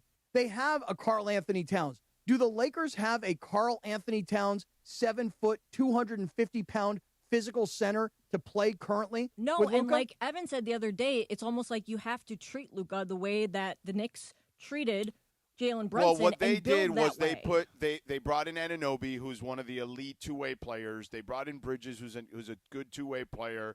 They have Mitchell Robinson, who's an excellent defender. Yeah, they've surrounded. Josh by the Hart way, that's plays what that Dallas way. did. That's what Dallas did with Luka to get to the finals. So, But yet you're going to keep Austin Reeves and pay him all this money, and he's not a two-way player. Austin Reeves is a better example of who can't handle that type of physicality. Correct. So what are we doing then? Well, what we're doing is we're not doing let's anything see. yet. Hold on. Let's Everyone see what else assumes- is around them. Okay. Everyone assumes that it just seems like Luka has to have such a specific team around him. Well, so did Jalen Brunson. Well, and it's working out. They were Right, able to do that. But it also took, how many years? 5-6 years for the Knicks to build this group of – listen, who was telling us the story yesterday, or maybe it was Evan, that was telling us about how when the Knicks hired their front office guys pretty much said to their owner, who's a very impatient guy, hey, look, we're not going to say anything because this is going to take time. And look, we keep hearing about the Lakers saying, well, we don't have that luxury of time. Well, that's Rob Pelinka saying that. But I will just say this. There is a new ownership group. And this new ownership group could theoretically play a longer game. We don't know quite. They maybe not. But what I'm saying is we don't know. Clearly they're not. The general manager's not going to come out and say that if that's not the plan. Yeah, listen, but the general manager's saying the right things. But this is not a discussion about what Rob Pelinka is saying versus what their philosophy is versus the patience level. I'm just saying this, that in New York, they had been bad for a really long time, and there weren't annual expectations of them to play in the championship. So over a long period of time, they built this roster to get it to where it finally is, which is in the championship waiting. They're resting right now. And everyone says they had to build specifically a very specific team around Jalen Brunson, and that's what everyone's saying about Luka. And if they spend all of this time and resources to do that, then how are the Lakers going to do that when they don't have time? That's my question. How are they going to do it? Are they going to do it? You can't do it through free agency because they have no cap space. They can't do it through the draft because they don't have any we'll draft see picks. what they have. There's obviously trades are the way you build a team. That's how the Knicks built their team, is via trade. Right. By the way, they do have time. The Lakers do have time. And they have cap I thought space, they don't. too. They don't have time. No, they do have time. Well, they may not have as much cap space as you think. But they do have time. And here, you say, how much time do the Lakers have? What do you think? I mean, Berg? everyone complained this year about how it was a quote-unquote wasted year of Luka. Okay, but how much time do the Lakers have? I'm asking this, and I'm not saying there's a right or a wrong answer. I know what my answer is. How much time do the Lakers have? To me, they have another 3 years. You know why? Because that's what Luka's contract is. Right. So when he signed his contract extension, whatever it was, 4 years, and let's say he's a year into it, or maybe it starts this year, they've got until Luka's contract expires. That's the amount of time they have. Does it mean that they have to come out and win this upcoming season? Probably not, because honestly, the way Wendy has described it to us is, and he's much more of a ball knower than I am, and I can see this with the naked eye, the Lakers, the way they were this year, and if they ran it back next year, there's no chance. Unless Wemby gets hurt and Shea gets hurt, and by the way, other guys get hurt, there's no chance they can compete with these two teams. They don't have the bodies. They don't have the depth. They don't have the youth, the speed, the length, the height, etc. I agree with everything you said. I've said it, okay? However, you just never know, man. Well, that's why you play. play. The games. That's right. That's why you run and the race. And that's why you can't just throw in the towel. You build around this guy, and you do it to the best of your ability, and you have to make shrewd decisions, and you have to make smart decisions, and you have to put as many smart people in the room, and they're starting to try to build an infrastructure that allows them to do that. I agree with you that their window is the 3 years that he signed. However, you want to at least show that you are headed in the right direction this offseason, right? That you are building the team that makes the most sense. Whatever that is, whatever direction you feel that is, that you are building towards a specific direction. If that is a 1 year direction, if that is a 2 year direction, a 3 year direction, whatever it is you think you're building, you need to commit to that and put all your resources and pour all your resources into that. And the reason for that, George, is because when you look at Oklahoma City, and Lindsay, I'll ask you this: whose team is Oklahoma City's?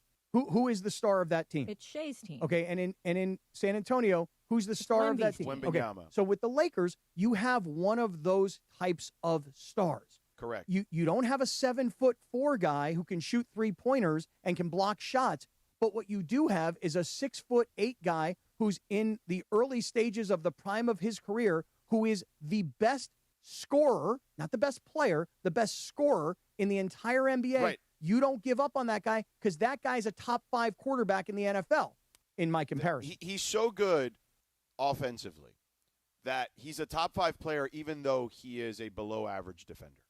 So I guess then this whole exercise has made me come to the conclusion that they cannot sign Austin. They cannot give all that money to Austin Reeves. They just can't do it. I don't know. I mean, maybe they can, maybe they can't. It all depends on what the rest of the team looks like. They would have to thread an incredible needle in my position, in my opinion, rather. Yes, I'm with you. It makes it more difficult. I don't disagree with that. But however, let's see what it looks like. Like, I know that's not an answer people want to hear, but and everybody needs to have a take, right? But how about we just let it play out a little bit? Or that's no fun. How about this, Lindsay? But you're talking about Austin Reeves. Maybe the Lakers should be thinking a little bit differently. Maybe rather than saying, well, we can't have Luka and Austin Reeves because they're both good offensive players, but they're not really good defensive players, and Austin Reeves may not have the physicality to be built for the postseason. Maybe they should be thinking about the longer-term future, which is not just this upcoming season. Maybe it is the window of Luka's career with the Lakers, call it the next 3 years. Maybe, rather than thinking about Austin Reeves, we ought to be thinking about LeBron and how LeBron is a one-year project. LeBron is about the entertainment business. And as great as he was this past year, George, and I acknowledge it. Well, I don't think he's all about the entertainment business. All I'm saying, not from his perspective. I'm saying it from their perspective. What I'm getting at is this. Now is the time to make a bold move. And a bold move would be, we're not just playing for this year, we're playing for the next 3 years, and LeBron is not going to be part of the next 3 years. Okay, let's discuss that, because I actually think for the first time in many months that might actually happen, and I don't necessarily think – I think it could be a very mutual parting. And this is me not reporting anything. This is just my own reading the tea leaves, reckless speculation. Let's do that I like on the other side. Speculation. Yeah, I know you love it. Yes. So let's do that on the other side. Christopher, tell us about something. And Wendy will be here as well after we do that at 8:30, so he can join into the fun. Speaking of fun, speaking of the place you got to get a new Chevy. By the way, we're working on Cappy to take care of his spoiled daughter with a brand new Equinox from George Chevrolet. Yes, this is true. And George Chevrolet is different than George Sedano. So, George, I told you. My read. I know, but I just want to make it clear. She would be ultra spoiled if Uncle Georgie here took her to Cadillac of Beverly Hills. But Uncle Chrissy is taking her to George Chevy. That's what we really just said? Yeah. Okay. Two things. Okay. I just was making sure that's what we did. Not ultra spoiled. Spoiled. Just spoiled. Yeah. Let me tell you about Bellflower's party pal, the great John Good, and his guy, Kevin Rivas. They'll take care of you at George Chevrolet.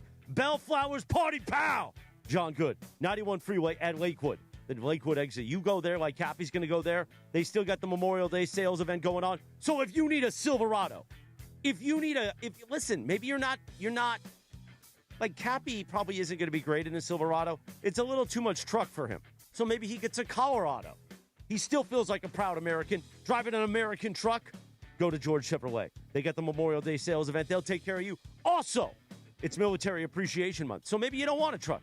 Maybe you're like Cappy and you want an Equinox. Or you want a Trax. Or you want what Stephanie's got. The beautiful Traverse. They'll take care of you at George Chevrolet. GeorgeChevy.com. Go over there in the city of Bellflower. 91 Freeway at the Lakewood exit. See John Good, Kevin Rivas. They'll take care of you. And as I like to remind you, they're the 7-time dealer of the year. You know what that means, Cappy? Bam, bam, bam, bam, bam.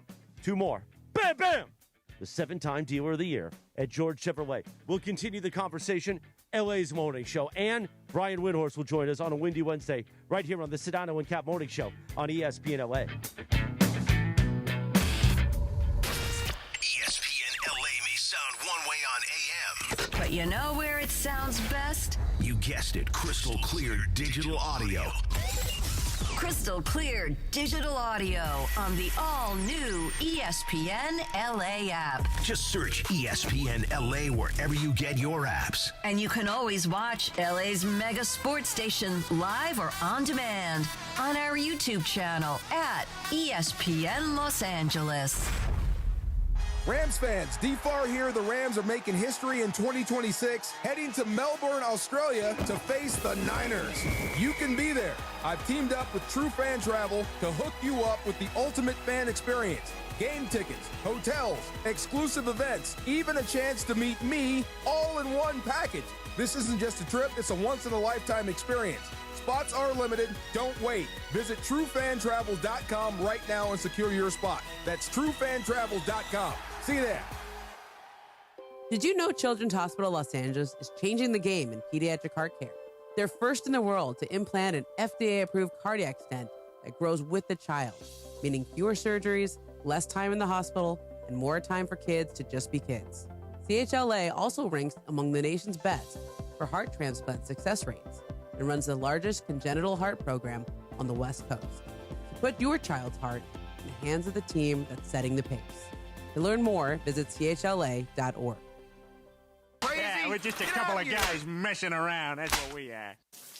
So I'm in Mike Capozio's office here at Rotolo Chevrolet. And Mike, every time I hear an ad, everybody is number one. How is there more than one number one? Number one here, number one there. And fortunately for me, Chevrolet tells us who's number one. So we're talking huge inventory, Chevy cars and trucks, SUVs, everything you could want. That's how you stay number one. And you got to have the inventory to give to the people, but you need the people in the building to take care of the people that are coming into our building. No one does better with a customer than we do. That's how you stay on top for more than a decade. Go online at RotoloChevy.com.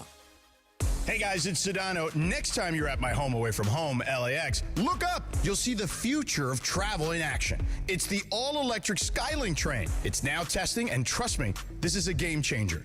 What does it take to build a champion? It takes round-the-clock preparation. And soon, Skylink will connect you to the airport terminals, the new rental car center, and LA Metro. From practice to prime time, the LAX Skylink. Fast, free, and built for LA. In testing now to help you skip the traffic later. 8:25 in the morning, Children's Hospital Los Angeles' biggest event of the year is back. Walk and Play LA brings the community together for a fun-filled day, supporting the kids who need life-saving care. Enjoy a scenic 3K walk, plus music, games, and activities for all ages. Join us all Saturday, June 6th at the Santa Monica Pier. I'm going to be there representing Team ESPN LA. Maybe Momo will be there too. What I want you to do is do something for the kids. God forbid your child needs life-saving care at CHLA. You know what? You're never shown a bill at CHLA because of the amazing work they do. So let's support the kids. Let's support the families that go through this. Sign up now at ESPNLA.com. Join Team ESPN LA and use code PLAY, P-L-A-Y, to save $10. Visit ESPNLA.com to learn more. We're back in 60 seconds from right now. Download to see if you qualify. Not all customers will qualify. Transfer fees may apply. No Albert subscription required. Albert is not a bank. Albert Instant Loans are issued by FinWise Bank, member FDIC. Not an actual client. Terms apply. Kylie, what's wrong? I just got hit with a car repair bill. I'm behind on rent, and I feel like I can never save any money. Have you tried the Albert app? Albert is your financial assistant, helping you find ways to save and create custom budgets to actually grow your money. Plus, you can get up to $10,000 for big expenses, or advance up to $1,000 fast when you need cash right away. Albert can get me up to $10,000? Exactly. Albert spots you in a pinch and helps you grow your money in the long run. I'm downloading Albert right now. Download the Albert app and use promo code ADVANCE to borrow up to $10,000 for whatever you need. The Albert app helps you budget better and save more money so you reach your financial goals faster. Download the Albert app right now and use promo code ADVANCE to borrow up to $10,000. Use code ADVANCE to borrow up to $10,000. The Sedano and Kap Morning Show is on. And this is going to get a little complicated, Cappy, so follow me here I'm for a listening second. very intently. Mornings on ESPN LA will never be the same. I'm listening very intently. Go ahead. I can't wait to hear what's about to happen next. Back to Sedano and Kap. 8:27. Good morning. The Sedano and Kap Morning Show on a windy Wednesday. Windy will be here in just a few minutes. On this day in 2018, Post Malone released the song "Better Now" as a single, Cappy. All right. Now wait a second, George. Are you good with? Well, Post I definitely Malone? know who Post Malone is. Because I mean, Morgan. I don't know who, Post- Brandon Whaler or You whoever know, the hell it Post was. Malone, by the way, just for the record, I believe Post Malone and Morgan Wallen have a hit together as well. No, there's no Morgan Wallen. It's Brandon Wheeler. Okay, I like Brandon Wheeler too. Brandon Wheeler's amazing. Wendy will be here in a few minutes, but let's continue the. Morgan Wallen's a country person? Yeah, but he's turned over to pop. Like most of his hits are pop now too, just like everybody. Just like Country Taylor and pop Swift. are like Yeah. the same thing now. Yeah, I'm just not a country person. Are you a pop person? Ish. Yeah. Ish. I'm more of a, like, if I'm listening to contemporary music, it's going to be hip hop related more than likely, or EDM related, one or the other. All right. Well, you guys should hit Sedano over the head with some stats on Morgan Wallen. Like when you hit him with, well, he sold out 5 I'm trying not to stretch this out. Oh, okay. Well, I mean, we can do more Morgan Wallen tomorrow with Sedano. Well, it's hardcore. Morgan Wallen. We can do a Morgan Wallen Thursday. Okay. Okie doke. Meanwhile, let's get back to the conversation before Wendy joins us. Lindsay and Sedano are going at it. Okay, so I actually believe there's a real chance LeBron can go to Cleveland. Like, I think first of all, so again, this is not me reporting anything. This is not me. I was just canvassing people, right, yesterday, a little bit about it. And I think everyone has a very similar reaction, which is like, yeah, I mean, it's possible. But the only way I actually see it happening would be a sign and trade, where like LeBron would go to the Lakers and say, hey, I want to go back to Cleveland. We can do a sign and trade. You guys can get some pieces back, maybe Jared Allen and something else, and we make the money work, and we're all good. And I think it would be probably in the best interest of everyone, potentially, because LeBron would have a better path to the title in the East, and he could finish his career where it started, and the Lakers could get some valuable pieces in return to help build that team we discussed around Luka. And I think everybody comes away happy with this. I don't know if it'll happen, but because again, sign and trades are not easy. It's not like, oh, let's just sign and trade, right? Like it's a very complicated thing. It's not something that will happen that easily. You can't just snap a finger and it can happen. There's got to be a lot of parties to agree. But I do think if you told me that was the way this thing ended, I'd be like, yeah, I buy it. Well, I don't buy him signing for $3 million. Like Yeah, that's no way. never, That's not like, that is never happening. Well, I am so glad to hear you say this because look, is it a complicated thing to sign LeBron and then trade LeBron and make it all work? Yeah, it does sound complicated. It sounds like rocket science to me. But good news. The Lakers just signed a rocket scientist. That was well done, Gabby. Good job. Thank you. Thank you. Well done. Appreciate it. Here's the thing. If that's really what he wanted, though, Cap, like, don't you think they would be able to make it work? They could figure it out. Of course they would be able to make it work. Listen, George, I understand your point about LeBron's not going to play for $3 million. I get it. It's insulting. I understand that.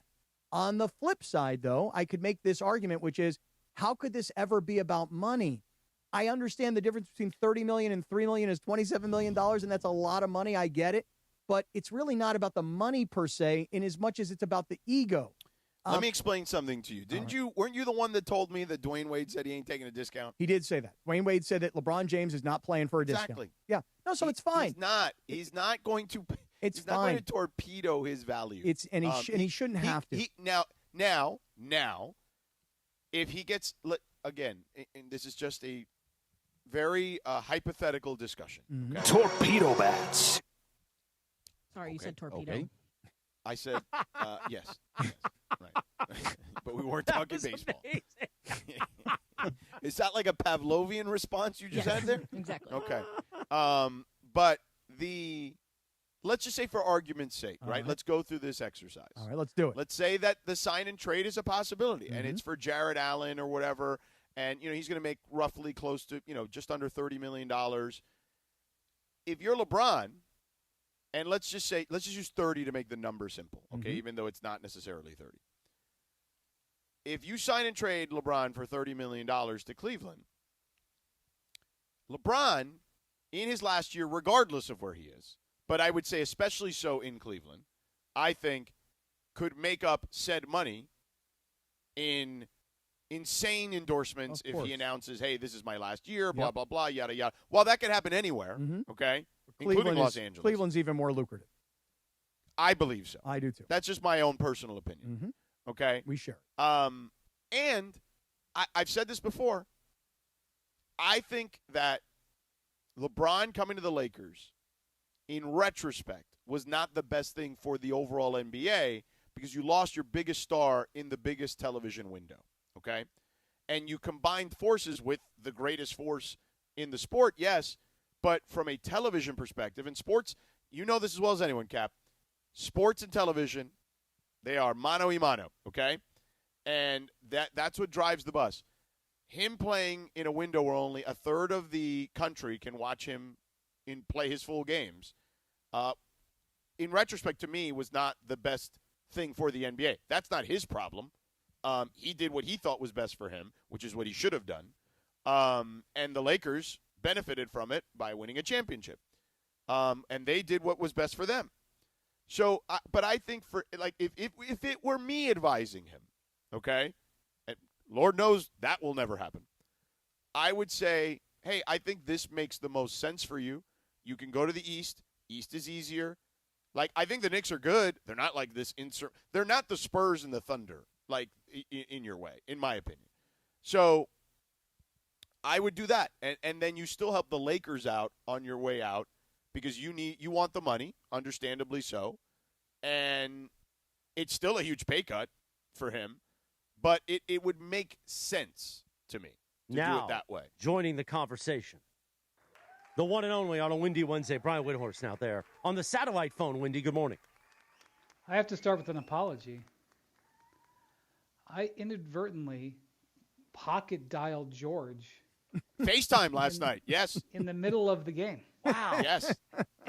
Yes. I was getting on a plane in Minneapolis. And as I was getting into my seat, all of a sudden I heard my phone making a call. It was in my pocket. Back I was pocket, front sitting pocket? down, you're putting your stuff and you're sitting down. Yeah. And I heard my phone it was on speaker, George. Yeah. All of a sudden I'm making a call that's ringing and I'm making a FaceTime call to George in my pocket. Yes. And the irony was, George, I just had to go from gate F, Minneapolis Airport. Yeah. Wow. Mm-hmm. I had to go from F15 to B6 in 40 minutes. Oh, and I had this and I was listening to you guys I was listening to your reports in my ear as I was walking. So I'm supposed to want to apologize, George, that I didn't on purpose call you in the middle of you working. That's all. I figured it was an accident, And if there was something you really needed to tell me, you would have just texted to me. Right. But I did see Kathy, that. I apologize to you for nothing. Hey, listen, I don't know. I'm not owed an apology, but I'll tell you this right now. A phone call at an inappropriate time is one thing. A FaceTime you automatically assume is a mistake. Yeah. Okay. Yeah. You know? Especially at 9:12 p.m. Central Time while the game is happening. Yes. No, I really wanted to FaceTime with you, pal. Sorry, buddy. I was really hoping to see you on the I sidelines. thought maybe he wanted, for a second, I'm like, I wonder if Windy wanted like the vantage point of behind the huddles. You know what I mean? Yes, please put me right in the huddle. I want Mark Dagnall to look up and see my face. Thank you. Yeah, I have a question for him. Could you FaceTime me? Yeah. Hey, Wendy, first of all, it's great to be with you always, but I want to just have you know that you're jumping into this conversation. I know you were listening to a little bit of it. Yeah. George has finally come around to it is a possibility, perhaps, that LeBron could maybe leave the Lakers and could maybe finish his career in Cleveland. I've been saying it. I think it's a very realistic possibility. If I'm the Lakers, I want to start building a team that can compete with San Antonio and Oklahoma City. And as you pointed out, they're not going to be able to do that in the short term. You said give them the money, give them a hug, and tell them you're sorry and you want them back. But what do you think? Is it a realistic possibility that maybe we could get this Hollywood ending of LeBron helps the Lakers and goes home and helps the Cavs? So you're asking me, for the sake of the aggregators, you're asking me, is it a realistic possibility? Are you want to change the phraseology? Be very precise. All right. Is it a possibility? Yes, it's a possibility. But there's a journey that has to get there. And so this is a journey. Number one, LeBron has to decide what he wants to play again. I know that to everybody that watched him this year, it looked like he was going to play again. But I would just say that my perspective on this is let's not make assumptions about how this is going to go. Number one. Number two, he and the Lakers have to work out their business together. I think there's going to be a whole thing like who's going to come to who. From what I understand, LeBron is expecting the Lakers to come to him. Just like last year, there was no contract extension. And, Rich Paul, I think, said on the record, we didn't ask for a contract extension. The Lakers never offered a contract extension, and then there wasn't a contract extension. So at some point, LeBron is a free agent to be. I think what the LeBron side is expecting, and whether or not this happens, I don't know, but I think what they're expecting is the Lakers to come to him and say, LeBron, we'd like to have you back, and here's what we'd like to offer you, and here's why. And I know that everybody out there is saying, well, LeBron's a billionaire. He can take A, B, and C. I am not assuming anything. I am not assuming one red cent when it comes to LeBron. If he says, or Rich Paul says, or it is implied or reported elsewhere by a reliable source that LeBron is willing to take $1 pay cut or $40 million pay cut, then I will change my mind. But as I sit here today, I have not yet heard. That doesn't mean that he won't, aggregators. It doesn't mean that he will absolutely not take less. But to this point, as I sit here on Wednesday, May 27th at 10:38 Central Time, I have not heard that he will take less. And so therefore, I am assuming nothing. I am not assuming anything. So we're on a journey here, right? Now let's say it gets to the point where he is willing to accept less money. Under what terms would those be? I would suspect that what LeBron would like to hear from the Lakers is, LeBron, we would like to offer you this contract, whether it's for $1 million or $58 million, okay? And with the money that we are either spending or not spending, here's what our plan is. Our plan is to chase these 3, 4, 5, 7 players, and this is why we want you to take this contract. And let's just say it's this level if we can get this player, and this level we can get this player. That way, at least LeBron, and this has happened before, this isn't a new concept. This way, at least LeBron understands he's offered in the past to take less if they could get certain players. They've been down that path before, but you go down that path. If the Lakers and LeBron can't agree on that kind of structure, so you hear what I'm saying? First, is he going to play? 2, they negotiate. 3, they don't agree on a structure. And by the way, I believe the most likely thing that will happen is that LeBron will re-sign in LA. Because I think the Lakers will realize they don't have a replacement for him. And I think LeBron will realize he doesn't have a great option where he can get money and a comfort zone. But I expect there to be potential days and weeks of, staring at each other about that. And I don't believe it 98%. It's, 51%. I believe that's what's going to happen. But if 7 ifs that they can't reach the agreement on all that, then I believe LeBron would consider playing for another team. Now we have another if, okay? If LeBron is considered playing for another team, would he consider playing at an exception number? What do I mean by exception number? There are 3 types of exceptions that you can have in the NBA, 3 main ones. The mid-level exception, it's $15 million. The taxpayer mid-level, which teams are paying the tax pay, that's $6 million. And then the veterans minimum exception, which anybody can pay at any time, that's $3.5 million, okay? All of these represent 80% reductions from his salary. 80, okay? So the idea that this is just, oh, no problem, he'll play for an exception. Because I see these people, he could play for the Warriors, he could play for the Heat, he could play for the Cavs. Oh, really? You all signing up for 80% reductions? Cool. Let me know when you've signed up for 80% reductions. So if he's going to play, and if he can't work out a deal with the Lakers, and if he's willing to play for an exception, Cavs don't have the $15 million. All right, what about the $6 million? Cavs don't have it. Okay? If you check all those boxes and you get down to the $3.5 million, now we're there. So you say to me 5 minutes ago, is it realistic for LeBron to play for the Cavs? Yeah, it's possible. Now, there are variables that can happen along there. What if the Lakers and LeBron say, would you be willing to do a sign and trade? And then LeBron is open to saying, okay, well, let me go out in the market and see where I could get to with a sign and trade. And then he could get a salary that would be commensurate of what he was being signed and traded for. And I know with Lakers fans, they're already thinking about, well, can he be cited for Jared Allen? Sure, you could do that, but let me just say, right now, the Cavs are not eligible to receive a player in a sign and trade. They're in the second apron, not allowed. Okay? So they would have to make moves to open the space to even make. I don't care if LeBron declared, I want nothing more than the Cavs, and Jared Allen was standing at the door with a Laker jersey ready to go. It's not allowed. It's not allowed. Okay, can the Cavs make moves to open that? Yes, but now we're talking about the idea of the Cavs ripping several pieces off of their team to open up a spot for Jared Allen, who's 27 years old or 28 years old, under a good 3-year contract, to pay a 41-year-old for 1 year. Okay? So again, we get to this thing, and I know that the Lakers they've got Jared Allen in let's make the deal. There's 11 ifs that have to happen. But it can happen. I do not want you to think that I don't think it can happen. All of those things can happen. They're all feasibly realistic. But boy, are there a lot of things that have to fall into place. A lot of ifs. You're saying there's a chance. 7 ifs. Yeah. Just like 7 bangs. You know what I mean? Bams. 7 bams. 7 ifs. Yeah. Is what Wendy did. Right. And look, we'll know at a certain point, right? If the Cavs are interested in that scenario that you described at the end, we'll see them making moves, right? Right? I mean, as you like to say, actions will tell us correct what is transpiring. Wendy ain't going anywhere. We got until 9:30 here on the Sedano and Kap Morning Show. But first, we'll take a 3-minute timeout. And, Cappy, let's talk about our new friends at Cardiff.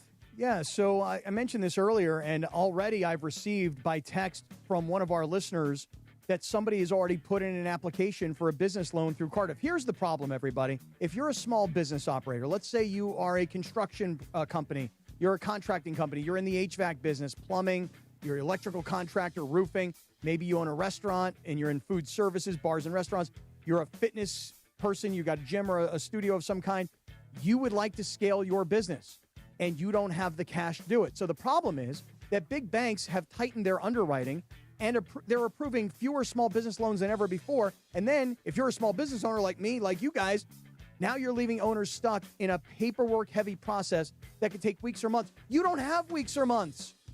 So in under 5 minutes, you can go to cardiff.co/ESPNLA. That's Cardiff, CARDIFF, cardiff.co/ESPNLA.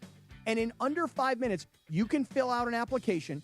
And if your business has been alive for a year and you bring in over $20,000 a month in revenue, you could be eligible to receive $500,000 of money in your bank account today. How much would that help your business today? And by the way, when you fill out an application, it has nothing to do with your personal credit. It will not affect your personal credit score. It's completely safe just to see what you qualify for. So one of our listeners went in today, started filling out the application, and then received a message back from Cardiff. Hey, thanks for the application. You are eligible. You have passed our initial qualification to get pre-approved. Here are the next steps.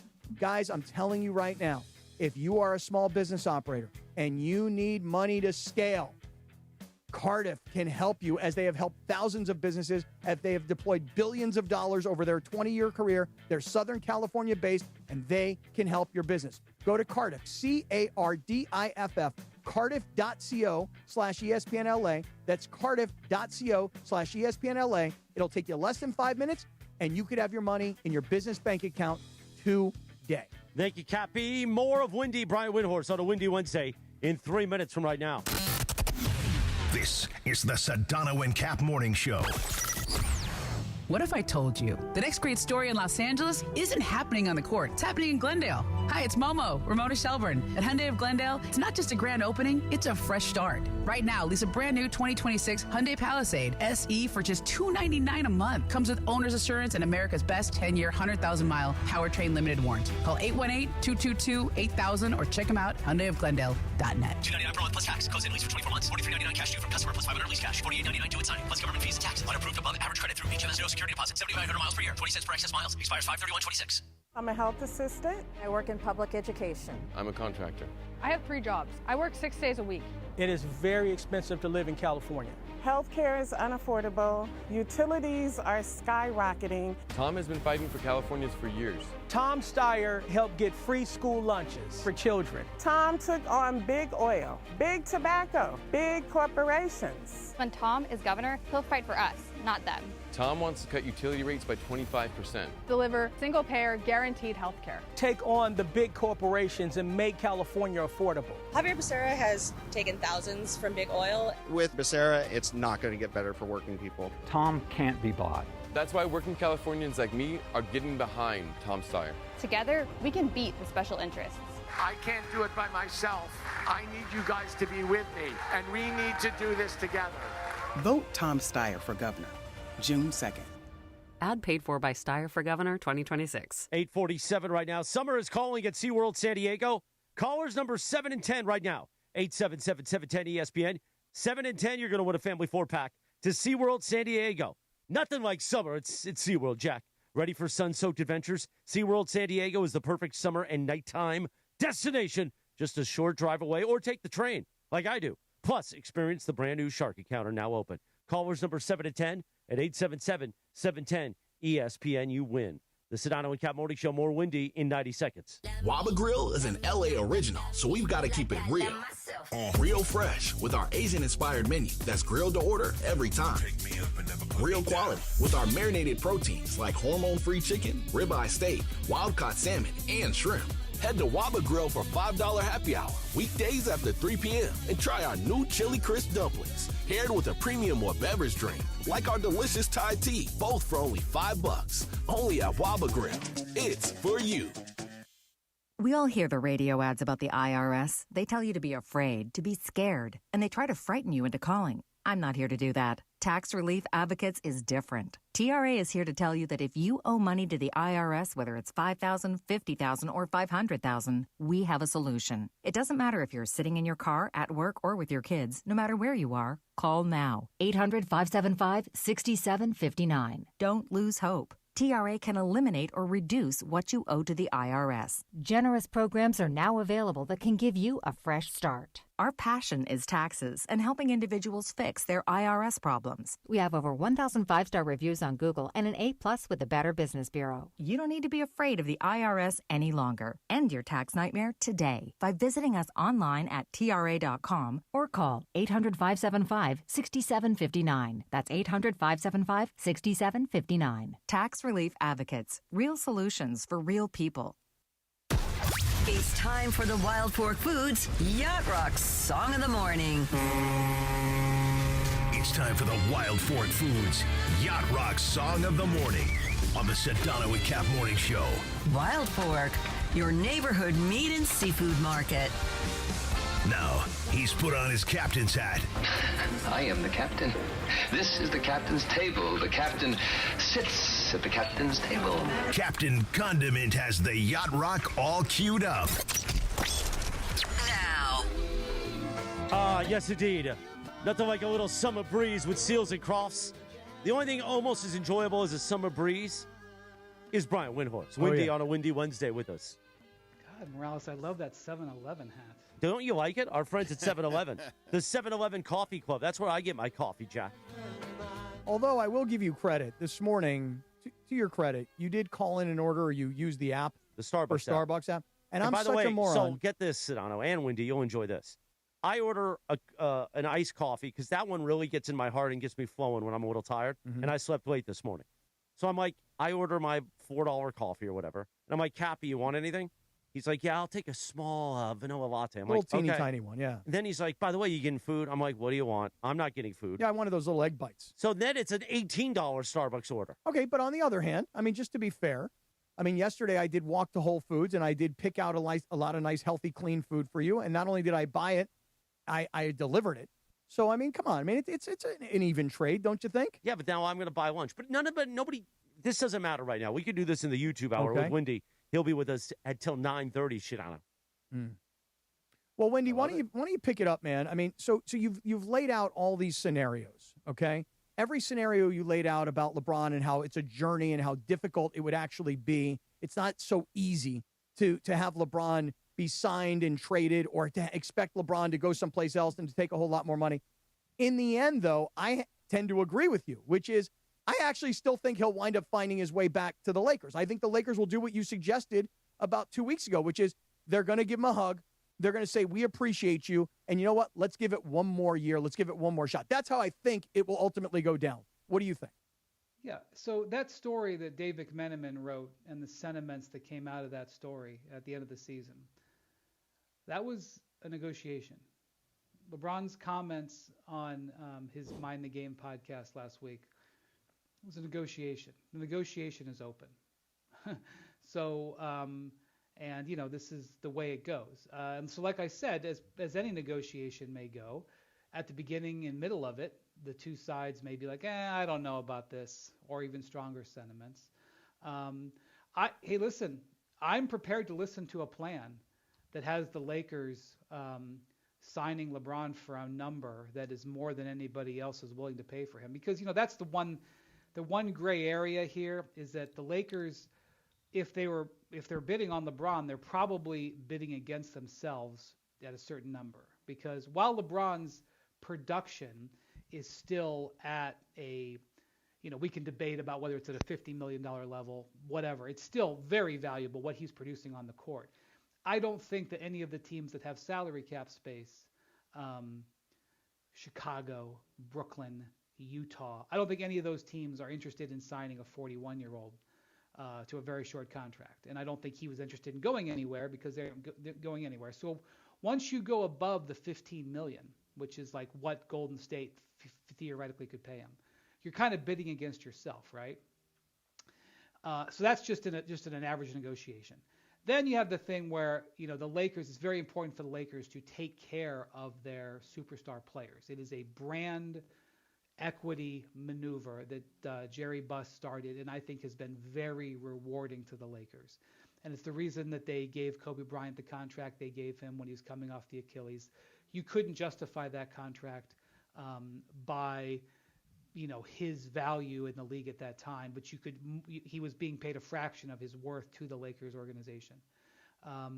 It's a little different now. The Lakers are trying to come up. They're trying to compete. They're trying to build around Luka Doncic. They didn't have a Luka Doncic on the roster when Kobe was at the end there, but there was a reason they paid him, and it wasn't to, you know, for that. So you have to value that. You want whatever the end resolution with LeBron is, you want it to be on good terms, not just because you care about LeBron, but just because the message that you send to other places. Look at the Clippers, for example, and not that talking about the Clippers and Lakers in the same breath is even remotely fair.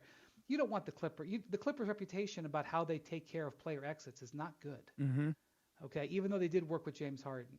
So that and what's the number on that? Is that worth $12 million? Is that, you know what I'm saying? But like Go ahead. Show me the players the Lakers are signing and trading for that can replace. So, because if you say goodbye to LeBron, if you say, see you later, we love you, we look forward to having you back for celebrations in the future. Show me the player you're replacing the 23 points and 7 rebounds, whatever was 7 assists. Go ahead. I'm ready. I'm ready for it. Because not only do you have to replace that player, then theoretically, if you're going to get better, you have to add to it, right? Mm-hmm. So, and I'm just not sure that you're going to get a good sign and trade with LeBron. That you're going to get a player that you really, really want. Well, Wendy, I'll tell you what. Let us do this. Let us hit this this bottom of the hour. Top of the hour, but. Top of the right. Well, top of the hour. You're a bad guy, top of the hour. I guess so. You're no JT People the can Brick. watch Brian on YouTube Yeah. or click the Sedano and Kap tile on the ESPN LA app. The Rich Eisen Show continues or begins terrestrially on 7:10 a.m. and on the app. We continue for our digital hour on YouTube at ESPN Los Angeles and click the Sedano and Kyle, or that's it. Kap. That's me. Sedano You don't know the Kap name tile of Blue Review. You don't know the app. name of the host. That's it. Give it another one of these things. The Sedano and Kap Morning Show. Parents, did you know that Children's Hospital Los Angeles has the #1 spine program of its kind on the West Coast? In fact, 1 in 5 kids who need spine care come to the Autry Orthopedic Center at CHLA. Their specialists provide world-class care for spinal disorders, including scoliosis, helping young athletes get back in the game. So don't let scoliosis or spinal injuries throw your child a curveball. To learn more, visit chla.org. Wesley Financial Group is not a law firm. I'm Chuck McDowell, founder of Wesley Financial Group. Did you buy a timeshare because they told you it was a great investment? That's a lie. Most timeshares can be bought online for $1. To find out what your timeshare is worth and to cancel it, call us today and we'll send you our timeshare exit kit free with all your options for cancellation. Call Wesley for your free exit info guide. 800-949-1441. That's 800-949-1441. If the world were like a Sleep Number mattress, everything would adapt for your comfort. Because as your life changes and your body changes, Sleep Number mattresses adapt and shift to give you personalized comfort night after night. And now it's the final days of our Everything's on Sale event. Save up to $1,200 on mattresses. Our Memorial Day event ends Monday. To experience a whole new world of comfort, visit a Sleep Number store or go to sleepnumber.com. Sleep Number, to a good life sleep. Hey guys, it's Sedano. Next time you're at my home away from home, LAX, look up. You'll see the future of travel in action. It's the all-electric Skylink train. It's now testing, and trust me, this is a game changer. What does it take to build a champion? It takes round-the-clock preparation. And soon, Skylink will connect you to the airport terminals, the new rental car center, and LA Metro. From practice to prime time, the LAX Skylink. Fast, free, and built for LA. In testing now to help you skip the traffic later. Hyundai gives you America's best warranty on every new vehicle. It includes a 10-year, 100,000-mile powertrain limited warranty, plus 24/7 roadside assistance. That's peace of mind from Hyundai. And these days, that's priceless. Get 0% APR for 60 months, plus 0 payments for 90 days on the Hyundai Tucson. See your SoCal Hyundai dealer. Offers end June 1st. Call 714-568-7676 for details. Texting enrolls you in a recurring automated marketing text messages. Consent not required to purchase. Message and data rates may apply. The team's looking good this season. I think so. Man, I miss playing football. Ever since I turned 40, I just can't find that fire I used to have. Think it could be lower testosterone? What do you mean? I was feeling the same way. After 40, the body has less testosterone, and men lose their edge. That's why I take Nugenix Total T2. That's the testosterone booster, right? Yes, but Total T2 is their brand new formula that skyrockets nitric oxide levels in as little as 3 hours. Since I started taking it, I've been lifting like when we played for Coach Carter. My energy is way up, and it even spiced up things between me and the missus. Are they still giving out complimentary bottles? Yep, just send a text. Text AREA to 42424 for your complimentary bottle of Nugenix Total T2, the next generation testosterone booster. Text now and we'll include a bottle of Nugenix Thermo X, our newest, most powerful fat burner ever, absolutely free. Text AREA to 42424. That's AREA to 42424. These statements have not been evaluated by the FDA. This product is not intended to diagnose, treat, cure, or prevent any disease. Hi, this is Sean McVay of your LA Rams. The Rams play here. KSPN, Los Angeles. 710 ESPN. A good karma brands radio station.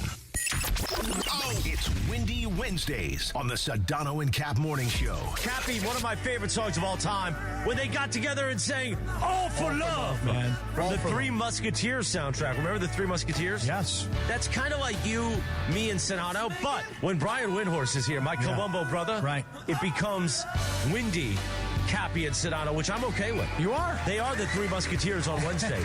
Good morning, Brian Windhorse. Where would Brian Windhorse be in line at your wedding to dance with you? To this song, Morales. I want to dance with you to this song. Let's do it. Yeah. There you go. Well, we won't look each other in the eye. It's Windy Wednesdays. The Sedano and Kap Morning Show is on the air. The biggest show in ESPN LA history. Don't the Rams say bleep them picks? Yes. Isn't That was a long time ago. Different now. Now they're good at the picks. Yeah, but didn't they do that and win the Super Bowl? They did. This is a bleep them picks trade. Yeah, what was it? Horn-chins. Yeah, Horn-chin. Sedano is a guy who's like, hey, I've been around the NBA 20 years. I can draw plays up on the board. I can do God. What do you mean, oh, God?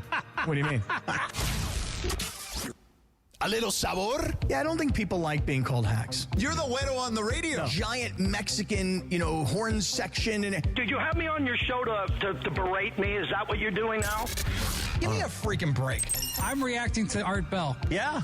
Oh, okay. Amazing. Do you want to do the Love Boat, or do you want me to do the Love Boat? The Art, I don't even know what you're talking No, here it is. Ready? Watch this. Watch this. It's Windy Wednesdays. Midnight in the desert. I'm Art Bell. Scott Kaplan, eat a fat one, bro. The Sedano and Kap Morning Show on 710 ESPN. The all-new ESPN LA app and on YouTube at ESPN Los Angeles. We're bigger than U.S. Steel. Wow, that's crazy. Well, you want to woo-woo? Bit boy. Monstrous. Beto, I don't want to eat that. We did it, Dad. We did it. You were riding high on the stinger last time. Oh, big time. Right, that's right. Of course we were. It's Windy Wednesdays on the Sedano and Kap Morning Show. Oh, just one more thing. Yeah. Oh, yeah. Boom, bum, ding, boom. 7:02 and 30 seconds. The Sedano and Kap Morning Show on this Wednesday, the 27th of May. Cappy, it's Windy's favorite part of the week. Go ahead.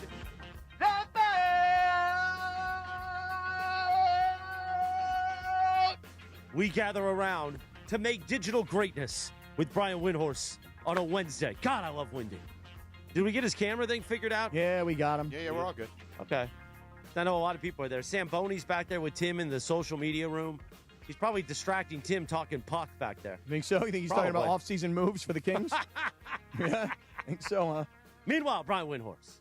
God, I'm going to be honest. I'm a little jelly that he accidentally FaceTimed Sedano last night.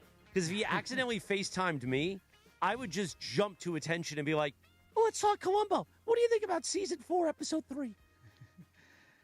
Although you would have been asleep. It's generally a horrifying thing to accidentally FaceTime somebody. It is, because you never know what's going on either end, frankly. Yeah. Right. You would have been asleep. Well, I knew what George was doing. He was just making, he had just been making a report 45 seconds earlier. Yeah. There was a lot of stuff in those huddles yesterday, man. Yeah, you were saying there was good stuff. You were because listen, I was traveling. I didn't have a reliable stream, so I was listening to Kesty and PJ and you were getting in, and you were listen, the players are getting on each other, and Mitch Johnson told them to settle down. I liked it. Good work. Well, it's actually interesting though, Windy, because after game 1, when San Antonio won the game, and I remember you coming on the next day. And I'm like, well, look what's happened, man. America all of a sudden went from Oklahoma City is insurmountable to everybody thinks that now San Antonio is going to win this series. The Vegas odds made, major shifts, et cetera. And you said, as you like to often do, you started to give us some of your rules, and one of your rules was you don't make up your mind in a 7-game series after game 1. And now here we are. Don't react to game 1. Right. Yes. Here we are after game 5. And now my opinion has completely shifted from, I think San Antonio is going to win this thing to, I think San Antonio's toast. Well, I would just say that I have another rule, which is the Oklahoma City Thunder are never desperate. So, I think there was a lot of, I agree they had a challenge, with Jalen Williams and A.J. Mitchell down, because that's one area where they're a little bit weak in their ball handling. But their depth is absolutely unbelievable, and they just sort of activated Cason Wallace and Alex Caruso, and those guys combined for 11 assists last night. And but George, don't you think this has 7 written all over it? Yeah, I felt that way from the beginning, and I still feel that way. Look, I mean, selfishly, I would love for it to be over in 6, so I could get a I'm few home, days buddy. between the finals and not not just 24 hours. The Eastern right? Conference Finals are over, buddy. I know. I would love to have more than 24 hours at home to get ready for the finals. But I mean, listen, I expect it to be 7. Like, I am packed. I went home, I went home originally after, or I went from the Detroit series in Game 7, and from that point on, I was at home and I packed for 15 days. So I am packed for 15 days and expect to fulfill the 15 days. Yeah. So Wembanyama was disappointing last night, Cappy. 4 of 15. He got to the foul line, so he got his numbers up, which I respect. I don't want when he can't make an outside shot, I don't want to see him making more outside shots. I want to see him getting in there and trying to manufacture points. He got 12 free throws, so I was happy about that. The game was much more tightly called than Game 4 was, which annoys the hell out of Spurs people, but it is what it is. I think Shea got the line 17 times. But Victor has the ability to uplift his entire team. So you get to a Game 7, which they're going to have to do to have a chance here, and then you see whether Victor can have another 40-20 game. Like, that's in there. And so that's why, it's going to be potentially compelling. Yesterday was the first time in Victor's career that he faced a 2-2 game. 2-2 Game 5s define careers a lot of ways, and he was facing, this is a tough one, 2-2 Game 5 on the road against the champs. Like, he'd like to ease into it a little bit easier than that one. And he by his standards, laid an egg. And then he didn't stick around afterwards to talk about it. And, I'm not as focused on so much on him, like, violating the rules, but we learn about Wemby a little bit. We learned about him when he threw that elbow. That was an immature move. Mm-hmm. Okay. He blows off the media, then, he doesn't really address the media about that. He doesn't ever really take accountability. He sort of half does, like 2.5 days later. Then this happens. He drops an absolute egg. It's okay. He's 22. Right. You're not expected to play great in every game. Mm-hmm. And he blows off, dealing and talking about it. Again, I'm not going to freak out about that, but we learned a little bit about him. We learned that there's still a little maturity issue in there, which is good. I want to know that he's got more room to grow, Mm-hmm. But I'll say this, George, every time the Spurs have had some level of adversity this postseason, dating all the way back to the first round when Victor got knocked out with that concussion and they lost leverage, lost home court in that Blazers series, and he missed the game, and they were behind at the half without Wemby. They've answered it every single time. Yeah. So while I say that the Thunder are never desperate, the Spurs have impressed me with their poise, and I'm expecting a poised game for them tomorrow. Yeah, I would agree with that. I also want to revert back to the comment you made about the Thunder are never desperate. And it in those huddles, you can just see it. It is just a very neutral, place. Outside of Caruso, I would say for the most part, and look, I think he does things and says things that are insightful there, not only for someone like me, but for his team. I don't know if I told you this, but in Game 1, Spurs jump out to the lead in Game 1. They're down. Thunder are down double digits, and Caruso grabs the huddle before the coaches come in and says, "Guys," he's like, "We're not showing the proper presentation to Stephon Castle. We are letting him go one-on-one. He's their highest turnover guy. We need to show him more bodies, make him indecisive. He will turn it over." And then he subsequently had 20 turnovers in 2 games. And by the way, he's had some bad ones even since then. But even while he's saying it, there's a level of calmness, to your point, in the way he's addressing it. The Spurs benches have been a little more fiery but that seems to just kind of be their personality, right? They play to their personalities, which I like. But I will say that the Thunder just seem unflappable to me. That's the word I like to use, that no matter what the situation is, they're good. Like Mark Daignault had said to me last year that, because I asked him, they had this thing last year, much like they do this year, where they don't, they come back after a loss. And the way he describes it to me is very simple. It's just like, hey, after a game, win or loss, we like to get to a neutral state of mind. And at that point, we are focusing and attacking the next game, because what happened in the previous game, whether it's a win or a loss, doesn't really affect the next game. And guys say that, like you hear people say that. He says it, and I not only do I believe it, that I believe it back then and I believe it now, but there's proof to concept. And there's, so like you've seen them just kind of constantly stay right here, very level, no matter what the circumstances are. They may not win it all. Maybe somebody does beat them. Maybe it's the Spurs. But I don't think it's because they'll be fazed by anything that happens to them on the floor. Yeah. By the way, Tim McMahon, we did my podcast last night. McMahon has been covering the series for us. Yeah. He's sitting right next to me. I didn't show him you FaceTimed me, though. I should have in that Made him scenario. jealous, I bet. Yeah.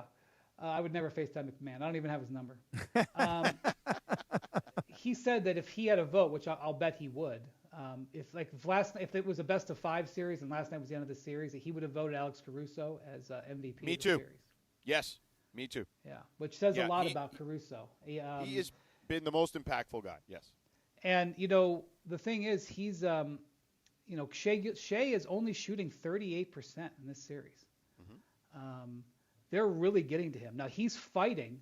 He is really fighting. He's looking for ways, and he doesn't have as much ball handling help, etc. The Spurs are really giving him a lot of problems. I mean, this is a guy who shot 55% in the regular season and has had 4 straight seasons of shooting over 50% and averaging 30 points, which is, cementing him in the Hall of Fame, quite frankly. And he is shooting 38%. And he did get over 30 last night, but he's not average. I think he came into the game averaging 23, so he probably bumped that a little bit. But Shea, I mean, this has been a real dogfight for Shea. And I'm not implying he's playing poorly. He's just dealing with this beast of a team. And his shot selection, Wendy, I mean, to me, if you were to go back and you were to cut up every single shot that he takes, you might have an answer as to why his percentage is significantly lower. Because I'm not saying that he's forcing things per se. I'm just saying that he's so well defended that he finds himself taking what I would consider to be lower percentage shots. So, Cap, I'm glad you brought that up, because I think it was after Game 1. I asked Mark Daignault this in our meeting with him. I said, look, I want to talk to you about your shot profile. And because he had told me at halftime of Game 1, that's not the reason they were down. Like, he liked the shots they were getting. They were missing open looks. And yes, I remember we talked about it. They were 5 of 17 in the first half on open threes. But then Game 2, I asked him, I said, I just want to expand on that conversation because it was so brief. Is there, is the best way to describe it that in a series like this against San Antonio and Wembanyama, that there is a sliding scale, that you're almost grading what a good shot is on a curve? And he laughed, and he said, yeah, of course there is, to some degree, of course. We have to take the best shot we can get, and sometimes that's going to be early in the clock, or it can be late in the clock. It could be anywhere. There's no rhyme or reason as to when we get it. I think it's just a matter of when we feel like we've got an opportunity, we've got to take it. And so, yes, you're right on that, Cap. This is an unbelievable day for me. By the way, I'm having a great day today, Wendy.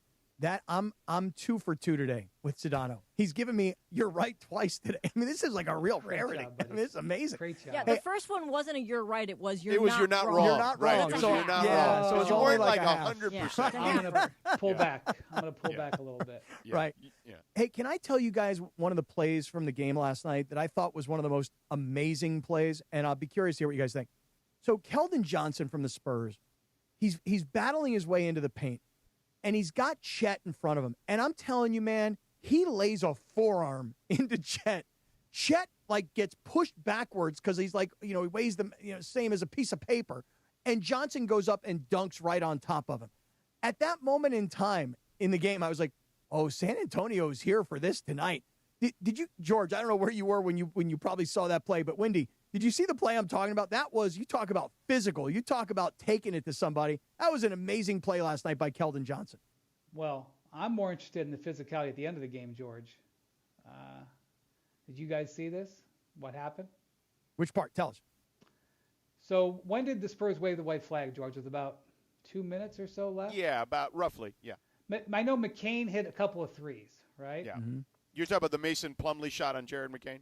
And Biyombo. Right. All right, look, I can't verify. I have no idea what Victor said to them. I don't know, okay? But there's a point where Mitch Johnson waves the white flag, okay, and he is subbing in Mason Plumlee and Bismack Biyombo. Those are the guys coming in. Victor is coming out. And Victor covers his mouth and speaks to Mason Plumlee and then speaks to Bismack Biyombo.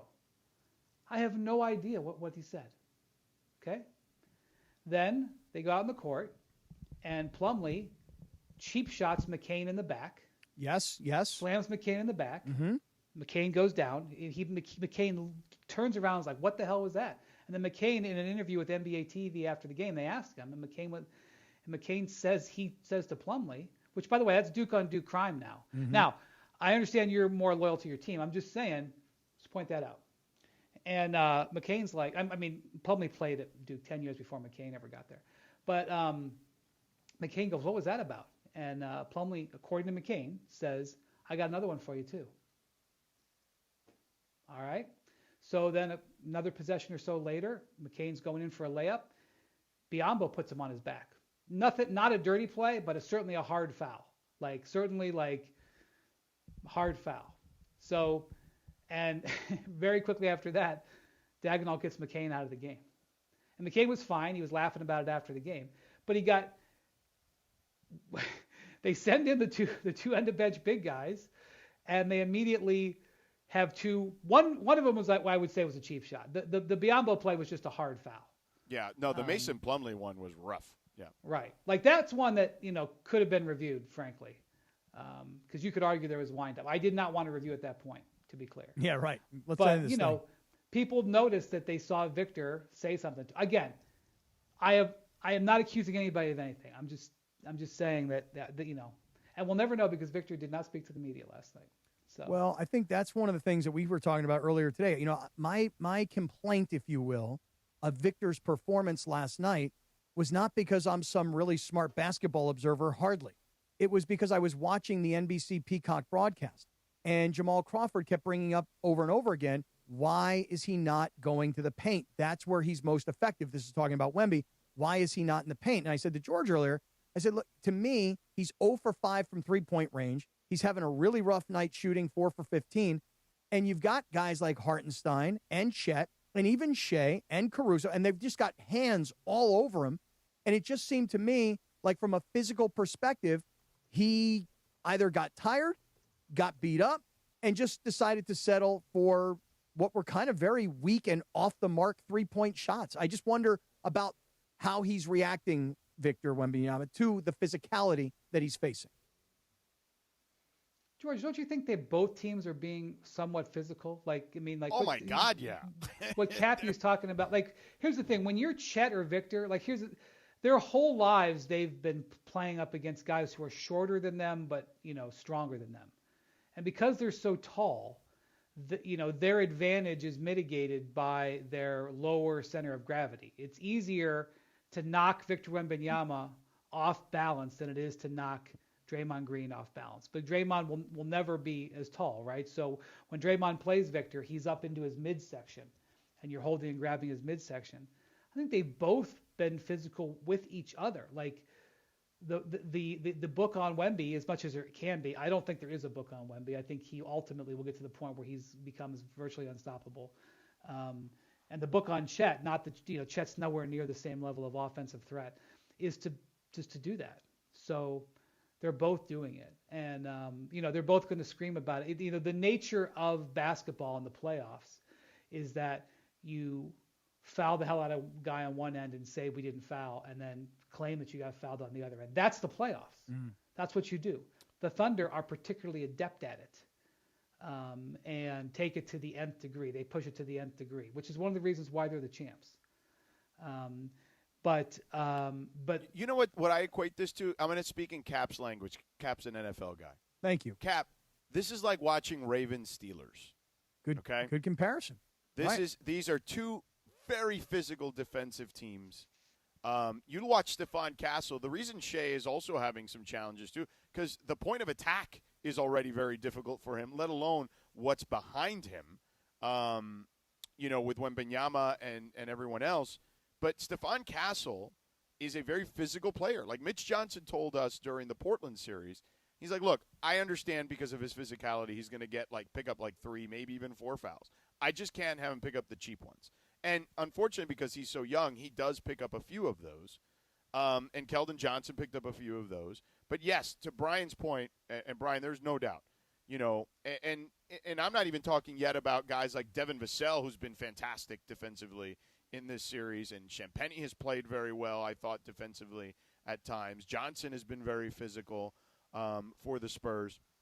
I would say the difference here is, and why Wemby and the Spurs are wearing down a little bit, is even with the Thunder missing J-Dub and A.J. Mitchell, they're still deeper than the Spurs, which is insane when you think about the waves that the Thunder can throw at you. They're never desperate. This current configuration of this team. Now, they still have 2 all NBA players out there. That's part of the reason why I'm saying that, and so, and while Shea is not at his best, he is still contributing heavily to winning. But yeah, they just keep sending guys in. And that's who how I they're built. loved watching yesterday? And he's not getting almost any love today, really, because obviously it's Caruso, it's Shea, it's Holmgren even, right, and McCain, but Cason Wallace yesterday came in and had an unbelievable impact defensively. His and plus then minus, I don't have the box score in front of me. His plus minus plus was 29. Yeah. I mean, just like it was insane. What he was doing. I was actually texting with an old pal of ours, Tom Haberstroh, because I was texting with him about his Shea stories about all the falling. And I had texted him early about midway through the first, said, Shea hasn't fallen today. And he actually texted me back. He goes, I may need to do a Stephon Castle falling story coming soon. But by the way, Victor falls on the ground occasionally. A ton too. Yes, agreed. But what I texted him back, I said, I don't know if it's noticeable on television, but what Cason Wallace is doing is incredible. Not only his defense, which we know he's a second-team all-defensive player now, but offensively. This was a guy when the Thunder were missing 7 rotation players at one point this season, was, going for 30 in games at times. That's right. Jalen Williams also was an offensive hub in some of those games. Got but Kendrick back to Williams Wallace. off the bench yesterday, and he went 3 of 3 with 2 threes. Yeah. But back to Wallace. You know what he did that I thought was really underrated? He would bring the ball up at times for stretches in the first half just to save Shea's legs a little bit and get them into offense, right? This is a guy who is, I don't know, what would you say? There's 6th, 7th, 8th man, somewhere in that range, right? That's how good this team is. They've got a guy like that ready to go at any given moment, and he's going to be really impactful more times than not. That's the Thunder. The Thunder basically, that's where they're win on the margins because of their role players. But their role players haven't played as well in San Antonio. No. So that's why I think we're ticketed for 7, and I want to see Wemby have his first game 7. It's going to be Brian, real quick. We only have a few more minutes with you. I know you got to run here in a bit. Let's look at the rest of free agency. All right, let's talk Giannis for a second. Okay. What do you make of the current landscape and the suitors for Giannis? Do you believe Cleveland is a real suitor for Giannis? I know that stuff has been out there yesterday. There's chatter about, the Lakers could they potentially kick the tires on Giannis, although that would have to include Austin Reeves, I would imagine. But just your overall thoughts on the Giannis situation here as we dismount. Yeah, so I think Giannis has some level of control here because he's got 1 year on his contract. So whether the Bucks want to or not, at some point along the way, the team that's offering whatever they're offering has to have a good idea whether Giannis is going to re-sign, because the offer is going to be contingent on that. Like it's the difference between what you go look at what the Raptors gave up for Kawhi, who gave no promise of re-signing, and what the Lakers gave up for Anthony Davis. Those happened in roughly the same time frame, and the Lakers gave up more because they knew they were keeping AD. All right, the Raptors were hopeful, but they knew they were given basically a high-level rental. It was damn high level. He won a championship. And so that's just going to affect it. So that's going to be a factor. Giannis is going to want to have some say in where he would potentially go. You're looking, you have to figure that. The Cleveland thing is interesting because I just wonder if where they're at as an organization and how clearly they are, it's hard for me to look you in the eye and call them a contender when they were absolutely eviscerated by the Knicks and they were 8-10 in the playoffs. But they're a second apron team. They're very, very deeply in. And so the question you ask is if they're willing to make Evan Mobley available. And I don't know the answer to that. The answer so far has been no. But I think it's fair to wonder if, because if you look at their situation, you wonder if. And if Evan Mobley is available, he will be the highest level player potentially available to trade for Giannis that we know about. I'm certain that there are players in trade discussions that have been happening with Giannis that we don't know about. But with all due respect to whatever the Warriors could offer, or whatever the Lakers could offer, or whatever the Heat could offer, none of those players is Evan Mobley. Now there has been some speculation about Boston. And would they? I have not heard. To be clear, I have not heard about Boston and Giannis. I have not heard that, but I've seen speculation about Boston and Giannis. Okay, well if that's the case, then we have a different discussion. But if Giannis wants to go to a place where he can win, I sure as hell would want to stay in the Eastern Conference. And if you're in the Eastern Conference, does he really want to go to a place like Cleveland? Wouldn't he want to go to a place like Miami? And would that affect it? Because I can't trade Evan Mobley if I only am for sure keeping Giannis for a year. If Giannis is committing to sign an extension to me, all right, maybe I'll consider trading Evan Mobley. Maybe I'll consider, if I was Boston, putting in one of my star players. But I can't do that without that assessment. So that's a big part of what's going to go on the next few days. Well, Wendy, don't you know that there is a game 5 tonight because analytically the Cavs are actually up. Oh God. Let's not even waste any more time. The word analytically had its moment. It was peak. The word analytically had its moment. Are they really keeping him? Are they really keeping him? Yeah. And they're keeping Harden too, Linz. Well, you know what? Harden, whatever. I don't care about him as much as I care about Kenny Atkinson, because not only did he do such a bad coaching job, but just the things that he said, he just embarrassed the team in the city. Everybody's talking about him. The Cavs were actually kind of annoyed that they had to. Yeah, the Cavs were annoyed that they had to put out there that Kenny Atkinson was being retained. But I think the reason they had to do it was because his performance in the series was so poor that it left open to even reasonable people had to say that's possible he would get fired. Well, and especially with Jason Kidd looming now potentially out there as a candidate for any jobs that are available. I do want to ask you, because there was a rumor about Paolo Banchero for Giannis. Do you buy that? I don't know if I buy that, but I mean, what do you think? I buy that the Magic are under pressure to improve their team, that the team underperformed, and that they may have to look at making a significant move. I do believe the Magic had some discussions with the Bucks at the trade deadline. Would you rather want Paolo Banchero or Evan Mobley? That's an interesting discussion. Banchero is better offensively, but Mobley is much better defensively. Very flawed players, I would say, for the price tag is what I would say on both guys. Yeah, I do think there's a possibility that Orlando, and by the way, Orlando hasn't hired a coach yet, in case anyone forgot about that. I do think there's a possibility Orlando could be looking to make a big swing, considering the way their team just underachieved, and they've got a lot of big salaries on their books that can be used in trade. Unfortunately, they don't have draft capital. So. Anyone else we should be eyeing in this offseason? I mean, obviously LeBron, Giannis, right? Like locally here, Austin Reeves. But like, is there anyone else we should be keeping an eye on that you believe either could get moved, or could be someone in free agency that makes sense? It's not a great free agent class per se. It's a lot of old guys and restricted guys. But are there guys that you believe could be moved that you believe actually? Let me rephrase it. That you actually believe can be moved or will move teams potentially.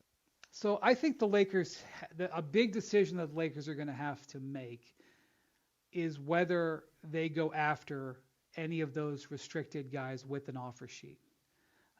So the three that come to mind are Jalen Duren, which I just can't see the Pistons letting him walk.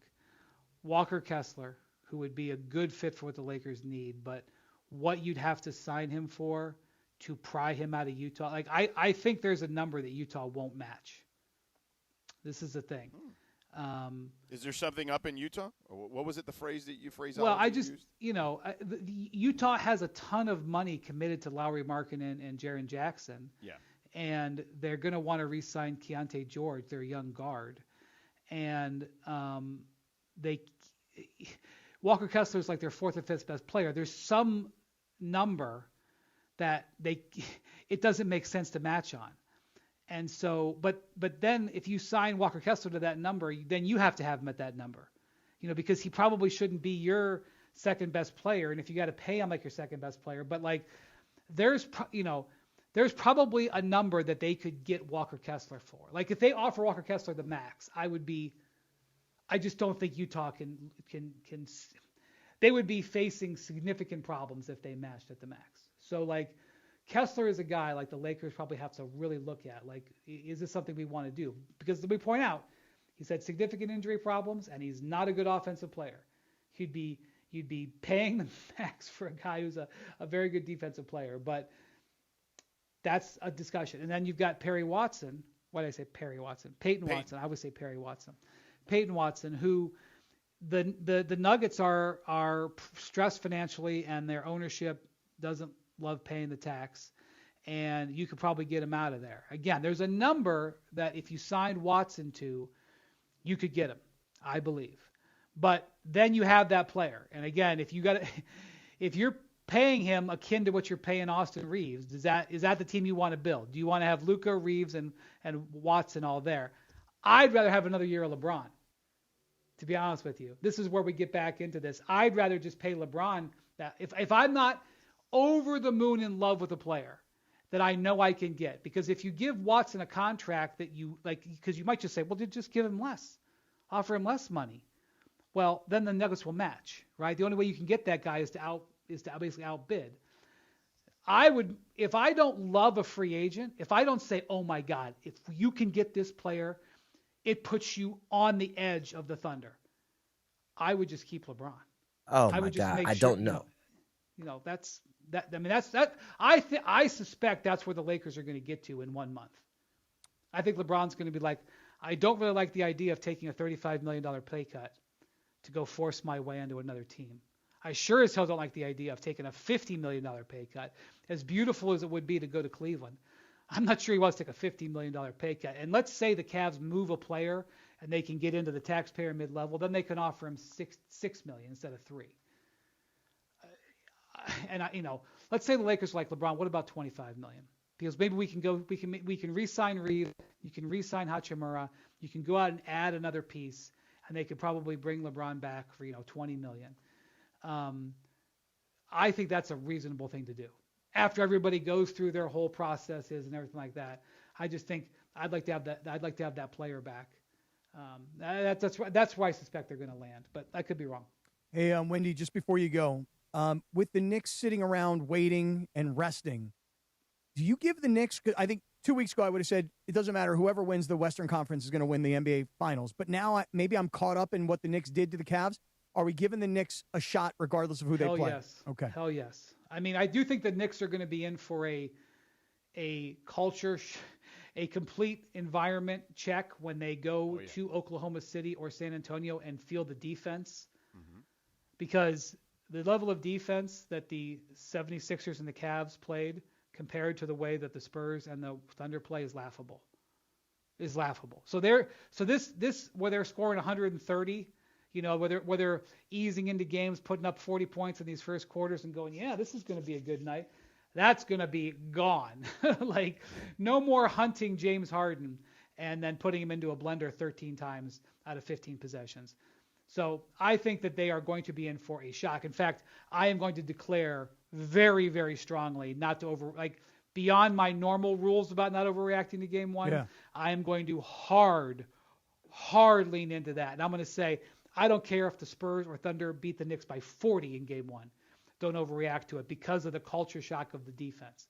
But the Knicks have something going right now that is very, very special. Well, I agree they're going to be the underdog, but they're going to be, I think, a mild underdog. And I could be wrong, but I think that's going to be appropriate. I think they absolutely can win. Reggie Miller said last night, George, real quick, Reggie Miller said last night, he goes, and no one's going to believe me, and everybody's going to think I'm out of my mind for saying it. Reggie Miller said last night, the Knicks will be the favorite to win the finals. No, they won't. They ain't going to be the favorite. Yeah, as a matter of fact, I've already seen it on like DraftKings or something. I believe against the Thunder, the Thunder would be a minus 275 favorite, and the Spurs would be like a minus 260 favorite. Well, it goes to show you what Reggie doesn't understand about Vegas. How about that? And I love Reggie Aloysius Miller. They may be Reggie's favorite. Yeah. But they won't be the favorite. Yeah. Correct. Yeah. Well, Brian, I know you got to run, right? Yeah, appreciate it, man. Thank you so much, as always. We'll talk to you next week. Enjoy your week. The great Brian Windhorst. FaceTime me. Yeah, FaceTime me. Thanks, Wendy. FaceTime me now if you want. A great windy Wednesday, as always. Wow, we had double Cappy. Yeah, there was double Cappy. Who doesn't like double Cappy? I was giving you a little bit of the I was giving you the heart here thing, So how about we take a quick break, Morales, and then we do the Lindsay segment? Yes, we got a 60-second timeout, and then we'll be back on the Sedano and Kap Morning Show on ESPN LA. I'm a health assistant. I work in public education. I'm a contractor. I have 3 jobs. I work 6 days a week. It is very expensive to live in California. Healthcare is unaffordable. Utilities are skyrocketing. Tom has been fighting for Californians for years. Tom Steyer helped get free school lunches for children. Tom took on big oil, big tobacco, big corporations. When Tom is governor, he'll fight for us, not them. Tom wants to cut utility rates by 25%. Deliver single-payer, guaranteed health care. Take on the big corporations and make California affordable. Javier Becerra has taken thousands from big oil. With Becerra, it's not going to get better for working people. Tom can't be bought. That's why working Californians like me are getting behind Tom Steyer. Together, we can beat the special interests. I can't do it by myself. I need you guys to be with me, and we need to do this together. Vote Tom Steyer for governor, June 2nd. Ad paid for by Steyer for Governor 2026. The Sedano and Kap Morning Show is on. I really want to play that sausage game. I like swing your sausage. That's like my kind of game, I think. Mornings on ESPN LA will never be the same. No, I have nothing to do with this. Exactly what you do. Oh, my God. Look at him swing that sausage. Back to Sedano and Kap. You know, we haven't played Swing Your Sausage in a while. Love to play that game. It has been a minute, I would say. Yeah. Time for the Lindsay segment. We do it each weekday around 9:30. We like to play a TV theme. On this day in 1994, the Flintstones movie, based on the 1960s cartoon, premiered. Was that the one with John Goodman? Yes. As Fred Flintstone? Mm-hmm. Yep. It was. Was that also, was Rosie O'Donnell Fred Flintstone? No. Oh Rosie O'Donnell was Wilma. Wilma. Oh, she was? I don't think you tried to be funny there, but that was funny. Oh. Was it one of the Baldwins, Barney? Yes, it was Stephen Baldwin? Stephen, yeah. Was it Stephen Steven? Baldwin, yeah. I believe so. You can follow her at Lindsay Baseball on Twitter or Instagram. Thanks to Hernandez Wholesale Flooring for the Lindsay segment. If you're in the market for new flooring, shop at Hernandez Wholesale Flooring, where every day is a deal, no gimmicks. Call 866-62-FLOOR or go to HernandezWholesaleFlooring.net. No sale beats wholesale, as I like to say. Take it away, producer Lindsay. Thanks, Christopher. All right, guys, so Travis Kelce is officially buying a minority stake in Negardos. The Chiefs tight end joins teammate Patrick Mahomes, and then also LeBron James and Giannis on the growing list of pro athletes buying into MLB teams. The Gardos are valued at around $1.7 billion, and Kelsey said that he's there to support the city that made him who he is. I love that. Love that for you, Travis. He was courtside at the game in Cleveland on Saturday. I saw Ramona had posted a picture or a Instagram of the Jumbotron with Taylor, and I was like, oh man, I wish I would have gone to that game because Taylor Swift was at the Cavs game, and that's definitely the most famous person that's ever been at a Cavs game. So if you guys could buy a piece of any pro sports team, which one would it be? Cappy, you have to answer any team other than one that you already own, Mr. NBA owner. Okay. If I could buy into any sports franchise right now, I guess I'd probably want to put in a couple bucks to the Rams. And and the reason I say the Rams is because I think they've got the most upside of NFL teams. The Cowboys obviously are highly valued. The Rams are as well. But the Rams have the market. They have the stadium. They have the ownership group. Currently, they have the coach and general manager. If I were going to buy into any sports franchise, I'd want to buy into the NFL, even though a lot of people think that the NFL will be on the way down eventually. Really, if you were thinking about upside, you might be thinking about an MLS team. You might be thinking about an NWSL team. Like if you're just thinking about the upside. But for me, I'd want to do what Travis Kelce is doing because he wants to be part of a franchise that he can go to, be a part of it, enjoy the perks, etc. For me, I want a small piece of the Rams. Mr. Kroenke, if you don't mind. I mean a little teeny tiny piece. You saw what Travis's brother said yesterday. The quote came out over the weekend that there's too much NFL. And that he says that they're devaluing Sundays, which right. I agree with. I do too. So you wonder, will the devaluation, that's a word, come when it's just on all the time and you don't have that special day?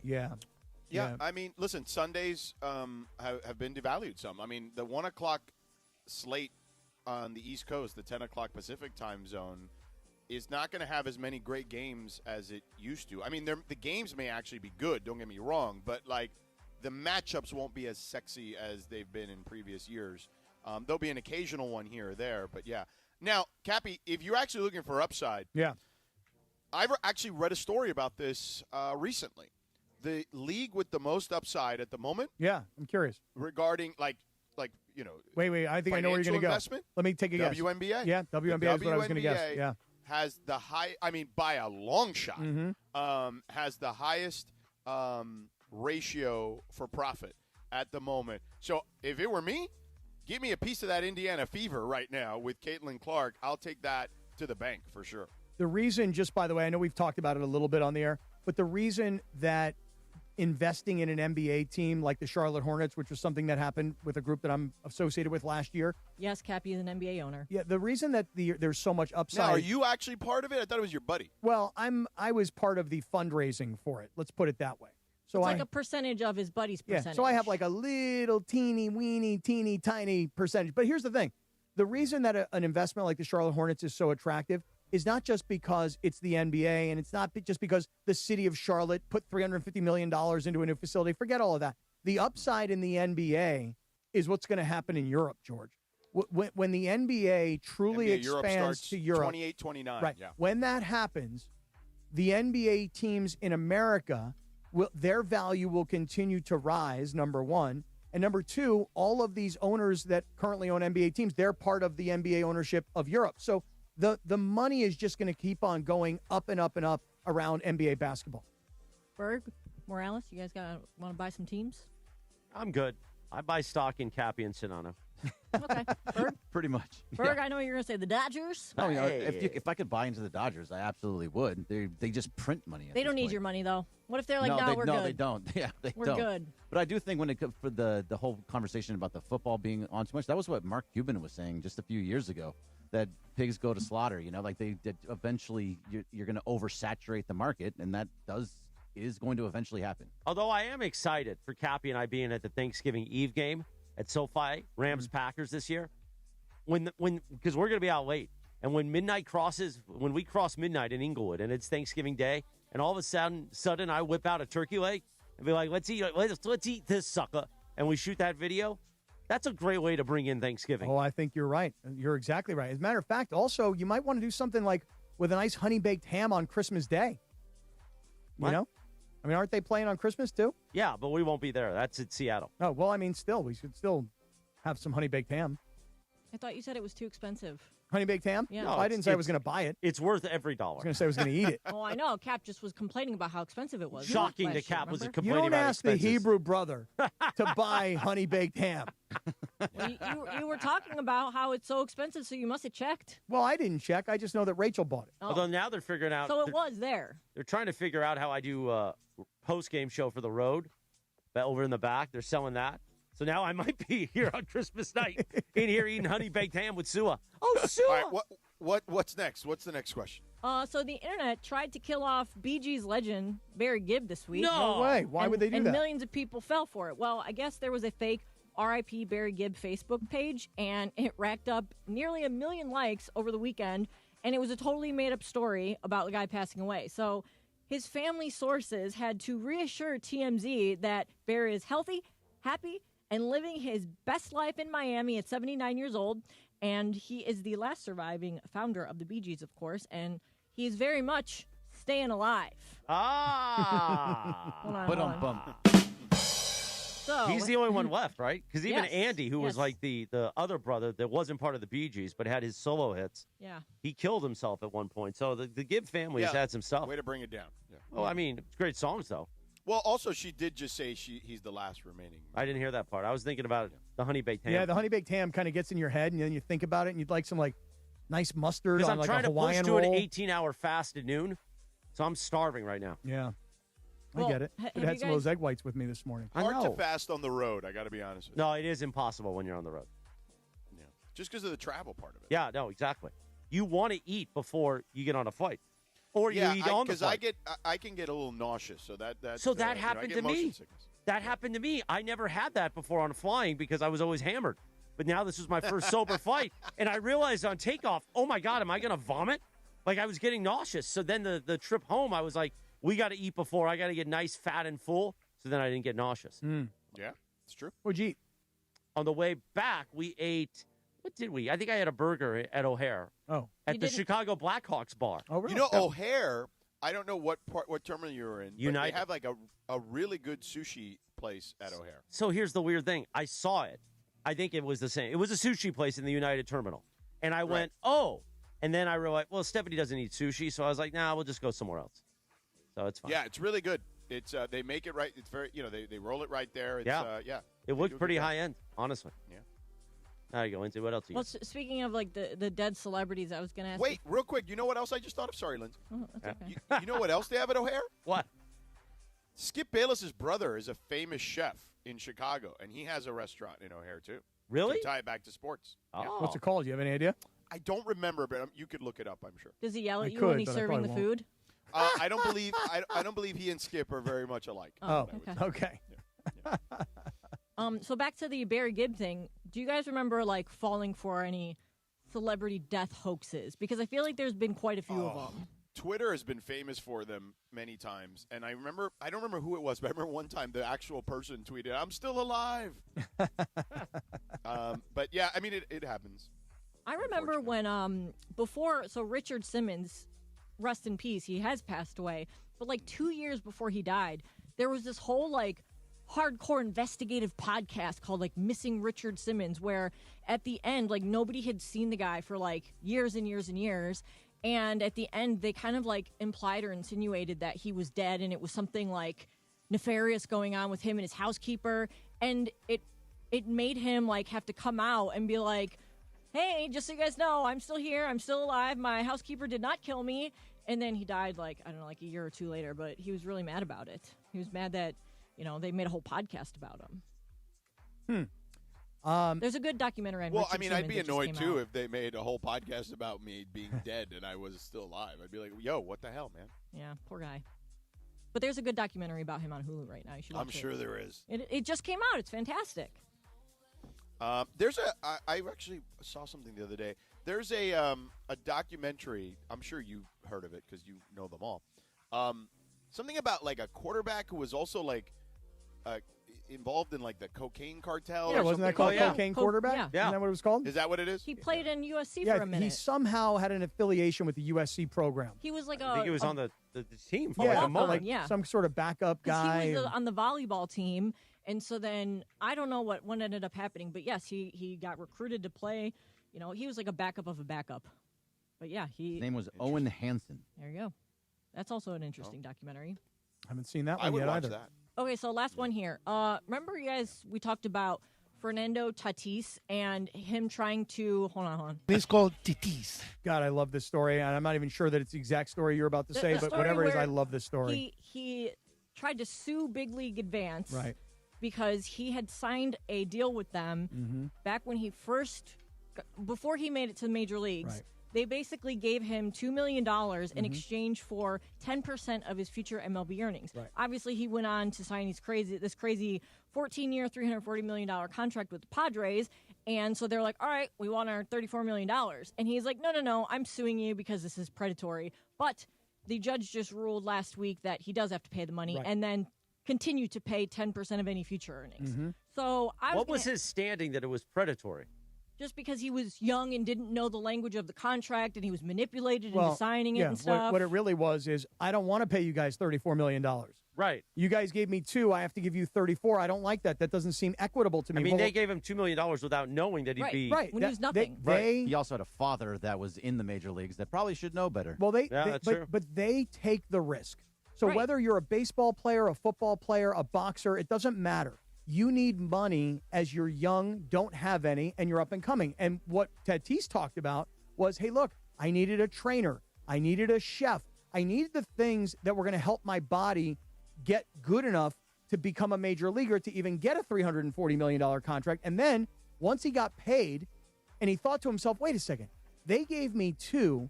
I'm not paying back 2 plus interest. I'm paying back whatever it is, 40, 50x times. I don't want to pay them $34 million. I'm going to sue them, and I'm going to try and prove that I'm a victim. Right. And in the end, he comes off looking like an idiot because, first of all, you got to pay him back that money. Now you also have to pay all of their legal fees. Yeah. Right. You have to pay their legal fees as well. And so here's a guy in Tatis who now what are we, Greg, 50 games into the season? And he doesn't have one home run. Not one home run.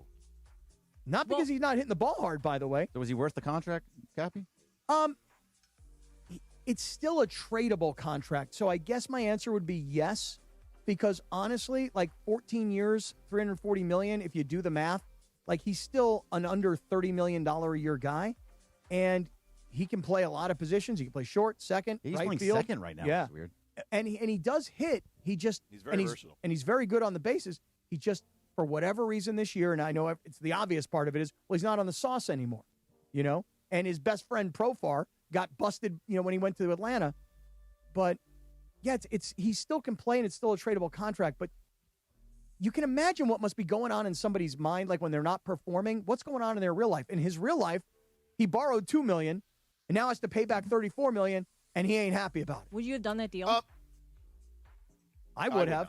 I would have. I would have. Because you don't know that you're going to make the money. So you give yourself the best chance by taking the investment in on yourself. But the bad thing is when I get paid, I'm going to owe these guys 10%, not of 1 year's deal, of the entire contract. In perpetuity. Right. And Greg, you mentioned that he should know better because of the dad. You don't know if the dad had any idea. Maybe I'm wrong. I don't know the whole story. Like, I know what the basic story is. But the dad may not have known. He might have done this on his own. Are these real shady guys where, they're not being honest? No, they've done it with a lot of yes people. And no. Yeah. Here's what I would say. I don't think he's wrong that they are predatory. Right. That part of it is right, but that does not mean that the contract he signed is not ironclad. Again, 2 things can be true. Right. Well, listen, I can just tell you, before all this company even existed, I remember I had a guy who many, many, many years ago invested in a boxer. And I was like, what do you mean you're investing in a boxer? What does that mean? And he's like, well, this young guy, and I think he might become the heavyweight champion of the world, and he doesn't have money, and he needs a trainer, and he needs, food, and he needs, membership to a gym to work out. I mean, all these kinds of things. And just like any other business, you're putting your money into something in hopes of receiving something more on the way out. That's what these guys did. They're giving these young ball players who don't have money an opportunity. And yes, they have much higher upside, but the victim is not the player.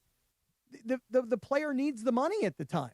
And by the way, if the player doesn't become a star and doesn't have career earnings, well, they just invested money that goes to a loss. So there's risk on both sides.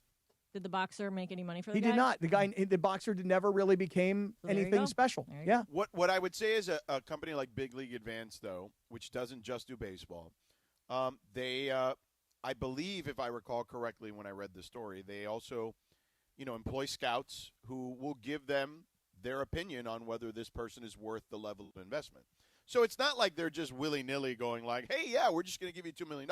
They do their due diligence, which they should. Mm-hmm. And they've hit on a lot of guys, like Ellie De La Cruz. And they have hit on a lot of guys. So, but again, it doesn't mean it is not somewhat predatory when you're dealing with particularly the international kids that they've signed.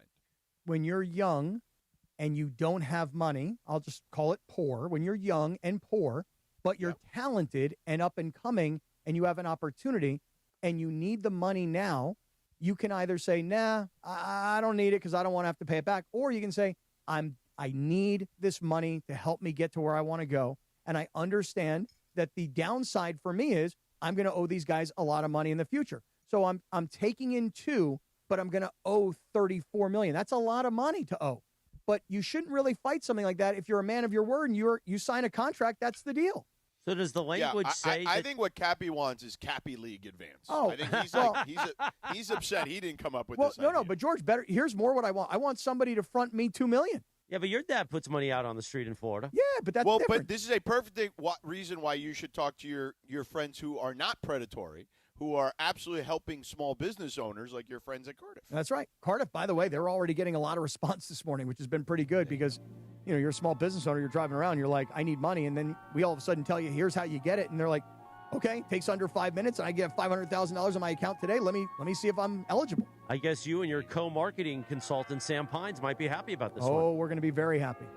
It is time for the Don't Sweat the Small Stuff calendar of the day for Wednesday, May 27th, 2026. Have a plan, Cappy.